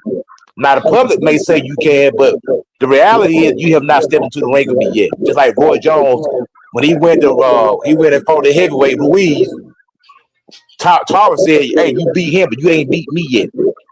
And that's what boxing all about. Just because you got them belts, you still got to face me. Hey, He beat Tarver, coach. Hey, what? Let me ask you a question, coach. Let me ask you a question. After David hit Goliath in the head and the Goliath died, how many of Goliath's army wanted to fight David after him? I don't recall nobody stepping up. You talking about divine intervention? That's something totally different, man. No, I'm using it as just the not take the godly part out of it. After he busted him in his head, do we agree that Goliath was the most vicious person in his whole army? Let me ask you a question. Let me ask you a question with a question. Let's say David Benavidez was still at 168, the number one contender, and he leaped over him. Just cause he won the belt from Canelo, you think Terence is gonna beat David? I actually think Terence would beat David. I hate to say it. Okay, well, I beg to differ, but hey, everybody entitled to their opinion. Who said that? I don't think he beat David Benavidez. They be too big, man. Who said Crawford beat David Benavidez? I said it, and I'm gonna be honest with you. I speak from my heart. I did not speak with putting any check marks in boxing. I'm speaking from my heart. I'm different. I will tell you, I'm speaking from my heart. If you put the boxes up there, then if you put the boxes up there and ask me to do it based on boxes, then I'm gonna check all the boxes for Benavidez. But if I'm just speaking as a fan, like I was asked, I'm speaking from my heart. I think Bud Crawford beats him. But I do understand what Coach said. Can I get in here for a second? Go ahead. Yeah, I know it's funny. And no disrespect to Bud. I love Bud. Shout out to Bud. I don't think he's the greatest of all time, but I think that he a great fighter. You know what I'm saying? I would agree with Coach, the greatest of this era. You know what I'm saying? Of his era. And I would separate him and Floyd's era. But I gotta say, Bud himself said, "Man, I ain't fighting Benavidez. I ain't fighting I ain't fighting Fundora. They cheat codes out here. I'm not fighting them guys." Bud said that. So maybe you think he'll beat him, but Bud was the one who used those words in that situation, not me. And so at the end of the day, all I'm saying is, well, if you think you're gonna beat him, then you will fight him. But if you're gonna call him the cheat code, that means shit, I probably ain't finna win this fight. Well, Dub, they said Canelo was too big for Crawford. He was a welterweight. He's gonna a welterweight can't beat a super middleweight. We ain't seen nothing like that in a while. I don't know. Hey, Pop, let me ask you this, Pop. That Canelo fight was a cherry pick. Canelo was just had the right bodily. Stop that, No, Coach. hear me Don't out. do that. Canelo had the right bodily dimensions that Terence Crawford felt comfortable going up against. BBO, go ahead, BBO. Go ahead, BBO. Let me do this, Pop. Now, you being you, yeah, and I know you know your boxing. When you see Bud Crawford, if he would have won that 4th division undisputed at 160, would that have made him the greatest fighter ever live or no? He'd have had a definitely had a real big talk for it. But you talking about like I'll say this as a Bud buddy. Let me say this right now. They would have been like that after Earl, where I could say Sean Porter, Earl, Madrimov, Canelo, and then if he'd have fought any of them guys at 160, they'd have been like, he only fought real guys. They'd have dismissed everybody else before that. So it's a gift and a curse. Like, is what it is. Hey, Coach Bernard, now you've been in boxing your whole life. How many times have you seen, even in the amateurs, dudes skip over a weight class and go to a higher weight class because it's easier? Oh, that's the norm. That's the norm in the amateurs. Yeah. That's the norm. Pros do. Hey, pros do it too. Under the guise that I'm fighting a bigger guy, because it's all about perception. I think it happens. It happens a lot at every level. I don't dissuade that, but that's also part of the reason why I don't never say a person can be the greatest fighter ever. I think you can only say they can be the greatest fighter of their generation. Because if you're saying he's the greatest fighter ever, that means you're saying that because of the weight classes, he would have beat Roy Jones, he would have beat Sugar Ray Leonard, he would have beat Marvin Hagler, he would have beat Roberto Duran, he would have beat Tommy Hearns, he would have beat Sugar Ray Robinson, he would have beat Joe Louis. See, you can't say he would have beat all those guys, so you can't say somebody's going to be the greatest ever. You can only put a person as the greatest of their era based on who they face and who they had the ability to face in their era. But can you do it by weight classes? Because you can't say Terence Crawford is the greatest super middleweight of all time. That would be preposterous. He had 150, but can you possibly do it? Say he's one of the greatest welterweights, because he really made his bone at welterweight. Absolutely. Listen to what you said. Can we say he's one of the greatest? That yes, we can say that. That's why I go by eras. But I'm never gonna say one guy is the greatest ever, because there's too many different superlatives that you have to include. If that's the case, Jack Johnson was the only guy we know that was contractually obligated to carry a dude 21 rounds before he knocked him out. Then you tell me somebody else who it was written in the contract. You cannot attempt to or knock him out before the 21st round. And then as soon as they got to round 21, bing, he's out. And I think my problem is a lot of times because Crawford does have a toxic fan base, just like all boxers have a toxic fan base. If you do not agree that Terence Crawford is the best fighter to ever lay some pair of gloves, all of a sudden you a dummy, you don't know nothing about boxing, you need to shut your mouth, you a punk, and they start calling y'all these names just because you don't agree with them. Just because I don't think that Terence Crawford can beat Thomas Hearns don't mean that I'm a bad guy. I just don't think he can beat him. It's a hypothetical matchup. You know what I'm saying? It doesn't really matter at the end of the day. You get mad at me? There's nothing wrong with that. Let me do this real quick. And I want to ask Dub, and I want to ask, I'm going to start with Pop, and then I want to go to Dub and then Free and Prize on this. We got feedback. We got feedback. Yeah. Oh, we good. That's cool. We good. This is what I want to say. And Pop, I'm going to start with you, and then we're going to pass it from here. Pop, I think what Coach Bernard is saying is good, but I think people don't realize that people pick and choose, because if you look at the records, there's no way that you can say Muhammad Ali is a better fighter than Joe Louis. But because of what Muhammad did outside the ring, they give Muhammad the greatest of all time as a heavyweight. Even though Joey was undisputed, undisputed for 12 years. They forget that about Joe Louis. Joe Louis beat people dead. Anybody that came near him, he beat him up. He took some losses, but they all have. But if you look at just strictly in the ring, I think race, popularity, and what people feel like Muhammad did for his people supersedes Joe. Even though Joe never had that opportunity, because his predecessor was Jack Johnson. And they did everything in the world to make sure the next heavyweight champion would be a tame man that they can control. So my thing is this. Can we as fans really say we know who's the best? Because people go off just popularity when they say Muhammad is better than Joe Louis. Go ahead, Pop. Give me something on that. Saying that Muhammad that's a preference. Like my pops is old school. My pops pushing 80. So Joe Louis is his favorite fighter. But he does recognize what Muhammad Ali did for the sport, like Joe Louis never could have. So it all depends on what your preference is. You know what I'm saying?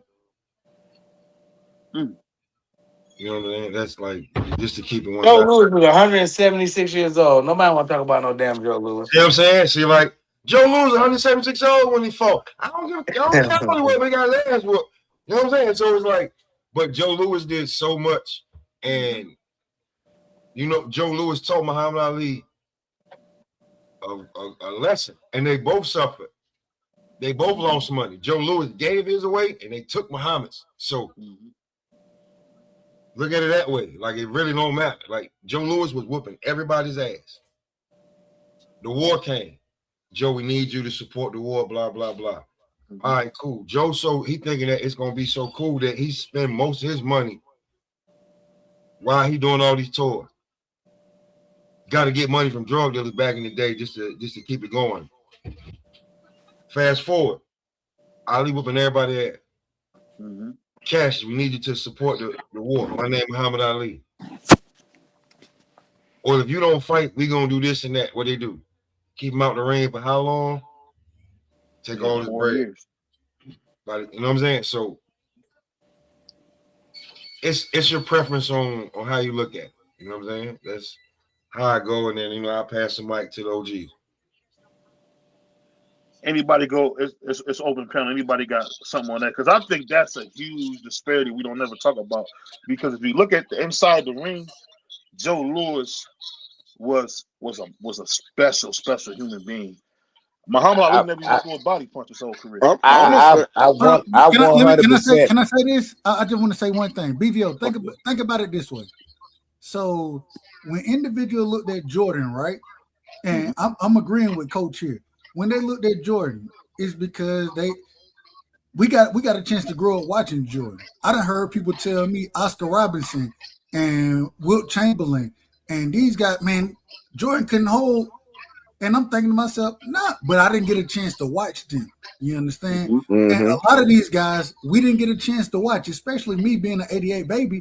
I didn't get a chance to watch these people directly. I can go back and watch film on them, the film that we have, but at the same time, that's why I think Coach is absolutely right when he talks about, man, being the best of your generation, because you can't pick these guys because I didn't live in their era, you know what I'm saying? So I can hear the stories of how it kind of played out, but it doesn't resonate with me as much as it may resonate with my grandfather. Why? Because my grandfather, he talked, man, he loved, rest in peace to him, loved golf, right? And he would tell me about golfers, black golfers. And I'd be like, I have no clue who this is. They could never touch Tiger Woods. That's what I would always tell him. And get what he would tell me, man, they'll mess Tiger Woods up. I'm like, man, you crazy. But that's his perspective because that's who he grew up with. That's who he was around. And so it's so hard to compare the eras because we weren't there. Seeing things and watching things on video is something totally different. You know what I'm saying? And so I think we have, I would agree with Coach in this situation. You got to go by the eras because it's so hard to compare what those guys were going through back then versus what fighters are going through now. It's a totally different situation. I agree. Let me get next, brother. Daddy issues. Let me get next, brother. First of all, BBO, I'm gonna drop a gem on you, man. It's called evolution, man. Joe Louis had nothing. I repeat, could absolutely do nothing with Muhammad Ali. First of all, he's too small, 190 pounds. He's too slow. Footwork is nothing. Joe Louis was a great fighter. Don't get me wrong, for his era. It's just like you go back and watch the white guys dribble the basketball in 1950 and put them against somebody today. Joe Louis was a biplane. Muhammad Ali was a jet fighter. You ain't never seen nobody get up on their toes and move around like that, pop that jab right there, fast like that. Joe Louis is too slow, man, with that Frankenstein footwork. Hold on, brother. We seen this man walking slow with that old shuffle, that old slow shuffle, and trying to line somebody over their right hand, man. Ali would have picked that dude apart, man. It'd have been no contest, brother. Joe Louis was fighting a whole bunch of slow white guys, man. Ali fought Ron Loud, George Foreman, Ernie Shavers, Larry Holmes. Go down a resume. He fighting black fighters, man. Come on, man. It's not even close. It's not even close, Muhammad Ali and Joe Louis. Not even close. Joe Louis beat the first version, almost like a Grand Man, Jersey Joe Walcott pretty much beat Joe Louis, man. Go back and watch Jersey Joe Walcott when he fought Joe Louis. Man, Jersey Joe Walcott was a light heavyweight, bro. Hold on, let me say this. Ohio. Let me say this. What's Joe good, man? Louis. Yeah, how do you feel about that, bro? Man, shoot, y'all all saying some great points right now. I'm talking about, when we talking about the heirs, man, because I'm strong on that. And I always used to say this actually ties into the LeBron James and Jordan. I felt like some of the new kids that was coming up watching these highlights of Jordan got a strong opinion talking about he ain't this and that. It's different when I was watching in the 90s and it's live. It's fourth quarter with 5 seconds left and Mike get the ball. Hold on, somebody got feedback. Everybody go on mute when the brother's talking because we got feedback all around the place. It might be you. Can you hear me? No, but we just had feedback. Okay. Go ahead. But you cooking. But you know what was about to happen. It's disingenuous for people who never seen these fighters live and just go off highlights and talk about what you think of them or what they this or they ain't this. It's like we wasn't in that. But what about the size different though? Joe Louis would have been a cruiserweight. Don't get me wrong. I'm just saying that's legitimate when we talk about the evolution and LeBron being a freak of nature, or and these other fighters. Let me go back. Let me keep it boxing because I don't want to talk about other sports. I'm tying them all in together. Louis tell Muhammad you would be on my Bum of the Month tour. You heard Joe Louis say that. Man, Joe Louis was 6 foot, 190 pounds. He couldn't do that with Ali, man. Too small, brother. Different, man. He was different. I mean, we witnessing Fedor right now, freaking out. How many times do we see a guy like a Fedor at his weight class? Paul Williams was pretty tall for welterweight. He wasn't tall as Fedor, but he was pretty big for 40. Bunny was at 130, 135. He was really lanky and tall. But let him finish his point so we can. But Fedor, like I said, he started at 147. But my point is, actually, a lot of y'all on this panel was saying the same thing, man. It's just the air. It's the best of your generation. And it's kind of everybody gonna have their preferences, and there's some people gonna have their bias too of people who they just personally love and like. I'm from Ohio. I love Ernie Shavers, Cincinnati. You know what I'm saying? I'm Ernie. That's my guy. You know what I'm saying? But I wasn't in his era. I love to see his fights, and I got to see his highlights. You know what I mean? But in this era, we talking about what we witnessing, that we have to talk about the Floyd Mayweathers. Yes, Terence Crawford is the best in his era. Yes, Terence Crawford is good. But another thing that we need to touch on too, man, I think the accolades, see, this is just me, and I don't know how y'all feel about it, but there are certain guys that's just getting belts that are not really that good, in my opinion. They're getting these statistics, they're getting these stats, and we're not taking it away from them, but it's just like you scratch your head and you saying he a 3-division champ, and then you look at the resume and you say it's not that strong. It's like who gave him the belt? It's like some of these guys got belts handed to them, and it's diminishing the accolades, in my opinion. That's all I'm saying, man. I look at these guys, it's like you can't say a fighter in this generation is better than Muhammad Ali because Usyk is undisputed. He didn't became double undisputed. Like the accolades got us. We got to tone that down a little bit. But you, I understand that principle, Ohio. But the problem is it ain't us who is corrupting the sport as fans. It's the sanctioning bodies. Hence the reason I don't like the sanctioning bodies.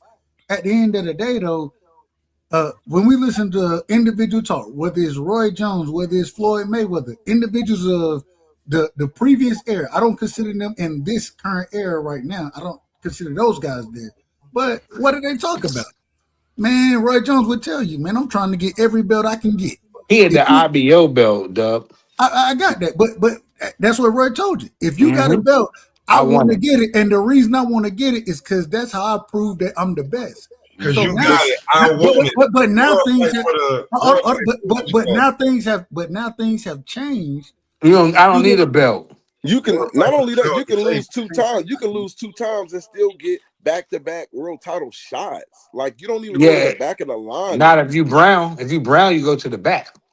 You know, if you're a black fighter, you go to the back. If you Spanish or white or Ukraine or Russian, you get right to the front. Coach Bernard, let me ask you this, because you brought up a good thing about the errors. Now, when we say They don't like errors, that. about evolution of boxing, we talk about evolution of boxing. I think we are really sleeping on how much better skilled a lot of these older guys were. Because I'm telling you, it's you say it all the time. It's some guys from the 80s that would beat the whole heavyweight division to death. Absolutely. I mean, my man Razor Ruddock, can you imagine if that gorilla was around now? That's true. That's true, BVO. That is. But that is true. But the problem is in today's era, in today's hold on, let me just hold on. I'm gonna let you go, but let me say this. When I met Shannon the Cannon Briggs, Shannon told me he would give anything to have a time machine to go back and be able to fight these dudes now. He said not nobody could beat him. That's what Shannon the Cannon said. I don't know how true that is, but what you think about that? Go ahead, Dub, and then go, Coach. My bad. Go ahead.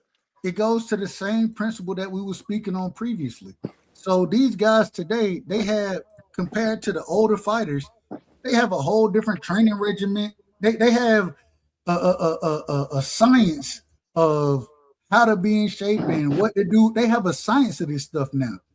And so, yeah, maybe if they were fighting then, but if y'all, it's not comparable. It's just but not they look comparable. Worse. Okay, go ahead. But they look worse because people don't remember the pads. That's not something they did in the 70s. But the guys don't look as sharp as they did in the 70s, in the 80s. Why is that? Why don't the guys look as sharp as they used to? Why ain't the pace the same? You look at a fight from the 80s, a fight now, the pace is so slow. These dudes is like they pretty much sparring. So what's the difference? How did old guys give us better product than we get now? Let me say this, BVO. Go ahead. And this is in conjunction with what you just said. 30 years ago, you would never have seen David Letterman try to be a boxer after being a talk show host.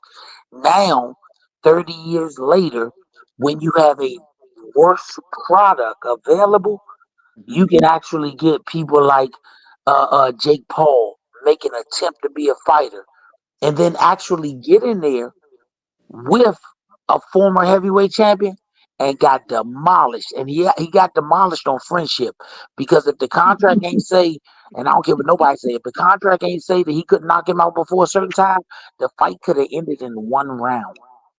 But because the quality of our product is so horrible now and it's so diluted, we have a lot of falsehoods going around. I just said in the gym the other day when one of the guys wanted to spar. This is a guy that don't even train every day, but on a sparring day, when other gyms want to come and spar, you say, I want to get some work. 30 years ago, nobody would have did that, because guess what? Number one, you're not going to embarrass the gym. And number two, the quality of what's coming over here would have made you not even attempt to do that. You think that you will walk in the gym in 1986 in Kronk Gym when he had 7 world champions, bona fide killers, and say, hey, y'all, I just want to spar today? They would have took that so disrespectfully that one of them would have tried to kill you. I mean, that's a real thing. Go ahead, Dub. What you got on the Dub? No, I'm agreeing with Coach. All I'm saying is we live in different eras now, and because we live in a different era, I ain't here to take no credit away from nobody or nothing like that. All I'm saying is if those guys back then trained in this era, they probably would have been better. If these guys would have trained back then, they would have looked different as well. It's the eras, and so I can't. It's so hard to compare them because it's so different. It's just a different style of fighting, of work that's going on. It's just different. And so I will say this. The fighters in this era is a lot sensitive, my brother. These are some sensitive fighters we got in this era, bro. For sure. Maybe we can blame it on the social media or whatever thing, but these fighters that I interact with, man, look, I'm trying to tell you. Hey, coaches, let me ask y'all this question. If we're talking about eras, and this is why I don't get into that, because it's unfair to the guys of today's era to compare them to the guys of yesteryear or the previous eras. The reason why, we watched 12-round fights where guys gas out in the 9th and 10th round. Mm-hmm. And that's after they've had 24 hours to rehydrate and they've had 24 hours before they have to fight. Do you think you could send any one of these guys straight to the championship level in the 1950s or 60s? Remember, we just said Joe Louis and all that was smaller and all this stuff.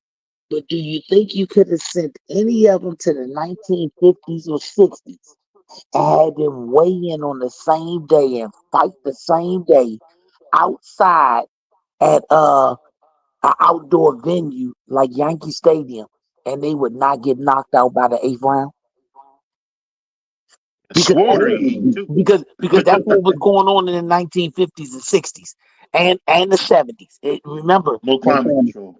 15-round fights did not stop getting done until, I want to say, if I'm not wrong, 87, 88. I think it was at the Dooku Kim fight. I think that was the last one. No.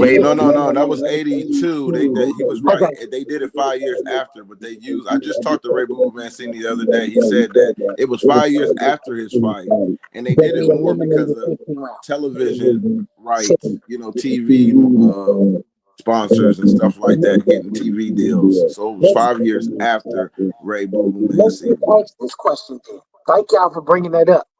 You tell me one champion between 122 and 135 pounds, if put in that same fight with Ray Mancini, would have had any other outcome even earlier in the fight, because they weighed in the same day that they had the fight and it was outdoors. You don't have a single champion right now that wouldn't get destroyed within 8 rounds and probably beat to death. I give you one better than that. The Thriller in Manila, 120 degrees in hot, humid Philippines. 15 rounds fighting, smoking Joe Frazier. And you talking about some Joe Louis? Are you kidding me, brother? I get exhausted watching those fights, just looking at them. See, my whole thing is this, and I know a lot of people don't look at this, but sometimes before you get a guy, you get like a predecessor or a guy who has similar attributes to what's going to be even better coming. If I look at Jersey Joe, I seen, he struggled with him a little bit, but he still hit him with that right hand. I thought his head was going to fall off. I mean, the thing that you're missing, he might be 185 pounds, but he was punching like bricks. You talking about me? I'm going to say this for you. You can hear the way my grandfather would just walk to places like it was nothing. That's a different type of human being. Anybody born before 1945 or 1950, that's a different type of man you talking about. The old folks was tough. So how can you compare them to anybody today? The old folks were way tougher than we are today. That's a fact. Yeah, so you can't compare them dudes. You can't compare this generation's fighters who fight 3 less rounds and they fight 24 hours later. You can't compare them to nobody from 82 or before. Cause them boys was fighting multiple times in a month. No snack program. They ain't no strength and new all that. Man, come on, don't do that. No, man, we got to keep it. We got to call it out. That don't got nothing to do with it, Coach. Snack that shit. Yes, it does. They ain't got no. They didn't have no supplements back then, brother. They definitely had supplements back then. Let me say this. And I'm in the gym with a lot of dudes. The supplements have a shitload to do with it. Thank you, Coach. Shitload. And I'm gonna tell you why. Not even just from the physical aspect, and from the psychological aspect. I know dudes that if they leave their container of powder home on a sparring day, they will not spar because they've been so psychologically locked into it that they feel that it takes something from them. And that's just the It's like my grandma's psychological part. healing beads. A My grandma dude, didn't go a nowhere dude without her might healing be, beads. a dude might be drinking great Kool-Aid, but his coach tell him it got some type of secret formula in it. That dude will not get in the ring without that great Kool-Aid. Hey, coach, you remember You can't the make this movie stuff Space up. What Jam? Coach just said, bro. Y'all remember that on It's Space been Jam? going on. No, You that's saw that? facts. You get them supplements got them jokers gassed up, bro. But back in the Tell you, 80s, man. it wasn't a bunch of scientists running around with cameras and all this stuff going on. That supplement has been going on from the beginning of time, Coach E. You know that, Coach E. You know that. But see, I'm gonna say this. Now, What supplement you talking Supplements. about? I'm gonna I tell you don't know this. the name of them because I was a Supplement. kid. All I Hey, cared about was the fights. But hey, I knew this as thing. I got a teenager, when I got into high school, when I got introduced to supplements, what's gonna make me strong, faster, big, dribble, cross niggas up better. There was supplements for sure. Before, hey, And I know y'all a little bit older than me, so I know it was stuff going on. People made it to college and made it to the NFL off supplements all their life. It just wasn't detected because it wasn't all these Nah, scientists. nah, It was them backwards. dudes It was was using backwards. And them down here dudes in the was using country, steroid. They were using steroids. The That's what first I'm time, saying. Supplements. I'm not gonna say listen what I'm steroid. saying. I'm just gonna say supplements. No, but it's a difference. It's a difference between a supplement and a steroid.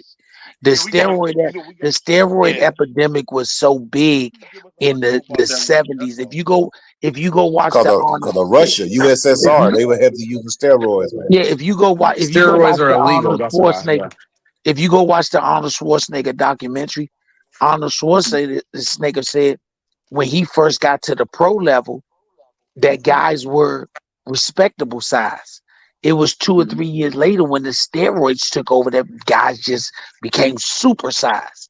So even then, it went from regular athlete steroids, and then it went to the Gatorade. Because if you think back, Gatorade was the first known supplement that they ever used on sidelines to replenish electrolytes. Then it went to the supplement companies. The supplement companies are relatively new. They're less than 30 years old. The companies are less than 30 years old that make all this stuff. And if you say less than 30 years old, you're talking about 90s. You still learning, Yep. yeah. Yeah, That's what I'm saying. you're not talking about the 80s. You're not talking about the 70s. A lot, and it's so sad because the reason I put the reason I put Henry Armstrong at the top of the list, because he was a known alcoholic and drug user, but he was whooping ass. Whooping. He was just a barroom fighter that couldn't nobody And like you whoop. said, free, because he was using drugs and drinking, that might have been his supplement. Yep. But It see, I was them think the guys in thing the I'm saying NBA too, who played even Trump. older guys. Man, I all of saw them did. The boy was smoking crack on the Lakers. He was out there cooking with Magic. But he couldn't do it without the drugs. So Yep. anything that gives you a performance edge is a supplement. I don't Fair care if enough. it's cigarettes, alcohol. If you have sex 40 times a season and all 40 of them games you average 40 points, then having sex is a supplement to you because it gives you an advantage that when you don't have it before a game, you don't have. Nah, coach. That's crazy. Listen. That's not what a supplement is. No. You gotta Listen to what I'm saying. digest a supplement, don't you? No. Listen to what I'm saying. A I might be supplement wrong. is anything that gives you an advantage over your normal self when you don't take anything. Not your competition. It makes you better than what you normally are without it. So if you have an athlete, a perfect example, they said Will Chamberlain or Bill Russell, not sure which one it is in the documentary, that they threw up before the first time they had a 50-point game and they won.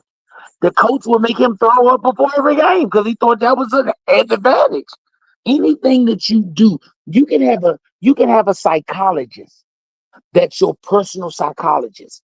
And it is athletes who take the psychologist on the road because he needs to talk to him before a game. And when he doesn't have him, he feels like something is missing. Coach, a supplement is you have to take it orally, pause, because I know for you weirdos. No, I understand what you're saying. It's a tablet powder form. A supplement is you have to take it orally, pause, because I know you niggas is weird. No, you are right. You are 100% correct.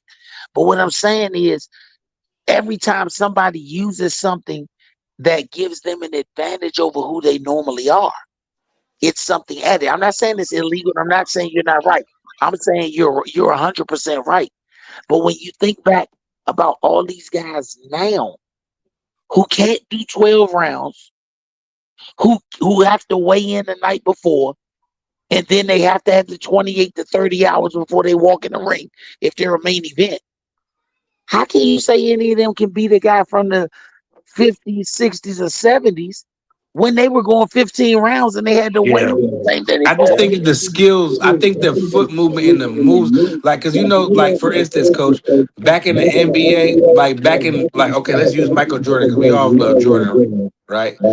So back in Michael Jordan days, Kyrie Irving, the crossovers and the layup drills and stuff he do was not unlocked yet. It was killing. But let me ask you this, because we got to compare. These fighters today are weakened, Carl. They do is hit pass all the time. We got to compare it to reality. 3 Right. minutes. 3 minutes is 3 minutes in 1950 as it is now, right? We agree to 3 minutes. That's 100% accurate. Do we believe that 1 minute is 1 minute, whether it's in 1970 or it's today? Yeah, I know that's what your old school dudes, they go with the rounds and the time. I got you. So if that's the case, and I had to fight 15 rounds, Yeah, 3 minutes with a 1 minute break, and I was fresh going into rounds 12, 13, 14, and 15. Yeah, that's crazy work. Then how can you tell me that a guy who's using the same 3 minute clock with the same 1 minute break, he can have a great footwork? I'm gonna give you that. He can have a Kyrie crossover. I'm gonna give you that. But at the end of the day, he's gonna gas out, because if I take away, he got to weigh in at 130 today, and we see niggas getting curried to the scale, and then he got to fight. And he got to fight 6 hours later. None of them guys would make it past round 5. No, they wouldn't. Yeah, I like the old school guys, man.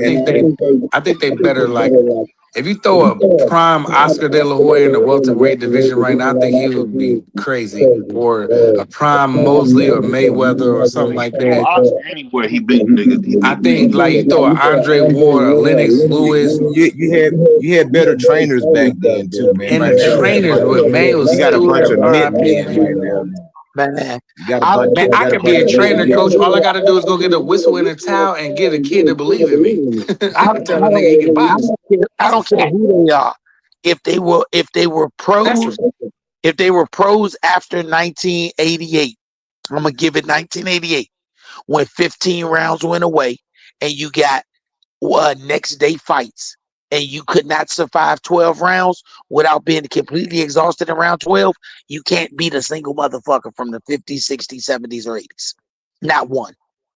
And I don't care about analytics. I don't care about whatever. You cannot do the same repetitive thing for 3 minutes with a 1 minute break for 15 rounds. How in the hell you gonna tell me you can beat me when that's all I know is 15 rounds and you don't know but 12? I'm gonna say this, man. I'm gonna say this. Same day weigh in too. These conversations that we having, let me say that these conversations we having are awesome, and I'm gonna tell you why. I'm gonna tell you why. The reason I say that is because we are actually breaking down the sport in a real way. The thing that we gotta realize, sometimes we can have fun, we can have our laughs, but we gotta get away from like the clown part of boxing, because there's some great stuff going on right now. If you guys seen what happened when we just seen this kid Inoue, this dude Inoue is tearing people apart, getting off the canvas and stopping dudes. That's not common. That's not easy to do. I mean, we got Shushu Carrington getting better every fight. We got David Benavidez getting better every fight. Some of these guys are really, really giving their all to their craft. And I could just say, as a boxing fan, and I'm sure the coaches would agree, I love the way the sport is going.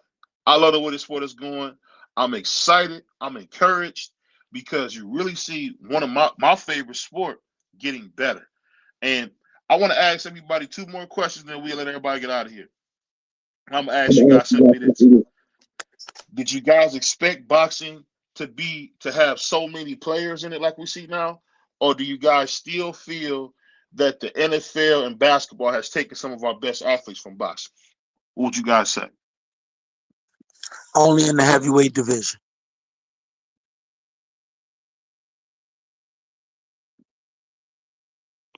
Yeah, that's an accurate Wait, statement. go ahead. I said only in the heavyweight division. Mm, what do you mean? Like, what's a football player that you think could have boxed? I can't think of you. Something like a Cam Newton. You think he could have been a boxer? Man, Cam would have got his ass smoked. The only people that could have Have you seen possibly Cam been Newton, boxing. Mercy? Hey, He brother. beat up teenagers. The only people that could possibly be boxing that play football is linebackers. Linemen, most of them, they're big, but they big sloppy. They 300 sloppy pounds. If LeBron would have boxed, then He got whooped. Hold on. Wait a minute. If he would have trained the same way he trained in basketball, as far as boxing goes, man, LeBron would dominate the sport of boxing. Hell, this is a dumbass conversation. LeBron would have got his ass knocked out by James Toney. I don't care how much money he spent on his body. He would have got smoked. LeBron is 6'9". All right, he would have got smoked by Calypso. If you brought up in the sport, it's different, brother. If he's brought up in the sport right from the What y'all get up, talking about? you What can we be good doing at it. right now? Y'all talking about basketball players being boxers. When has that ever happened? And when it did happen, it was a disaster. misinterpreted the question. Or a football player. I'm not gonna let y'all come up here and talk this stupid, crazy stuff. Calm down. Look, this is what we're saying. If you train these guys from the beginning, whether they're boxers, football players, the same way that most boxers get trained, most boxers start at a young age. You have those individuals who do start at the 16, 17-year-old age. You have those guys. But if most of these guys that play, and when I'm using LeBron, I have a few other guys that I will go. Yeah. Hey, Dub. Have you ever heard the expression that a lot of old coaches say? Boxing has made more football players, basketball players, lawyers, doctors than any other sport. Why? They got smoked out of there. That's why. You are born to be a boxer. You can develop into a basketball player. You can't develop into no boxer.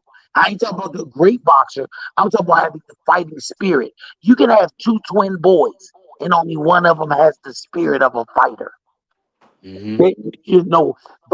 Every other sport you can be trained and developed to be, but a boxer, it has to be. Bud.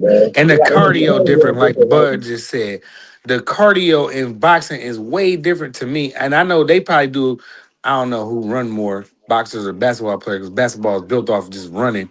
But I still think them boxers, man, they training to be crazy. When they go up in Big Bear and they go to Crump Gym and man, they go through hell in them training camps, bro. Man, basketball players don't go through nothing like that. They'll be crying. As soon as they lose their watch or one of their earrings, they're gonna be the F crying. So I don't want to hear about no basketball can do nothing. I don't care if he was 6.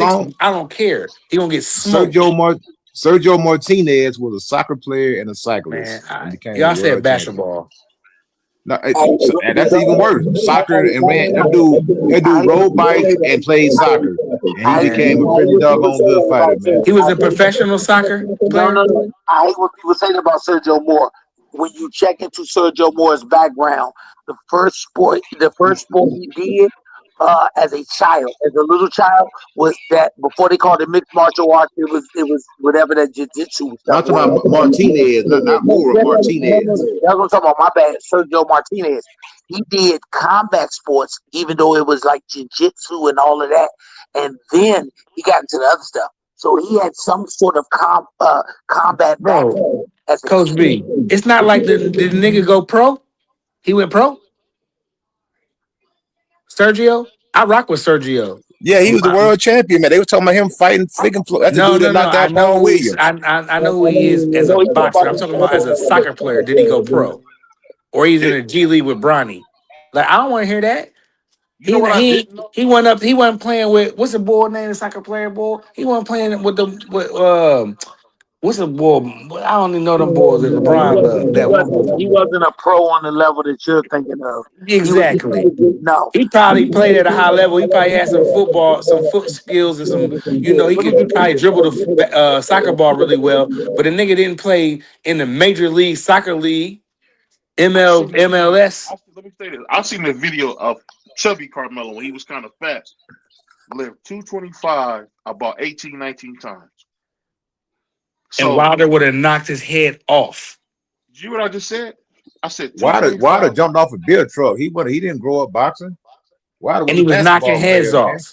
He was a basketball player, Man, hell no. He was the world heavyweight champion. He wasn't no damn Man, basketball Wilder player. was a basketball player. Ask him. Coach, I'm He not said trying he was. He played We college, all man. played sports in College high ball school and player, stuff, man. Coach. The dude played college ball. The man didn't grow up The in the man's a boxing gym. 10 title defense WBC The champion. man didn't grow up in the boxing gym. He didn't I start know boxing at that. He 8 started years late. old.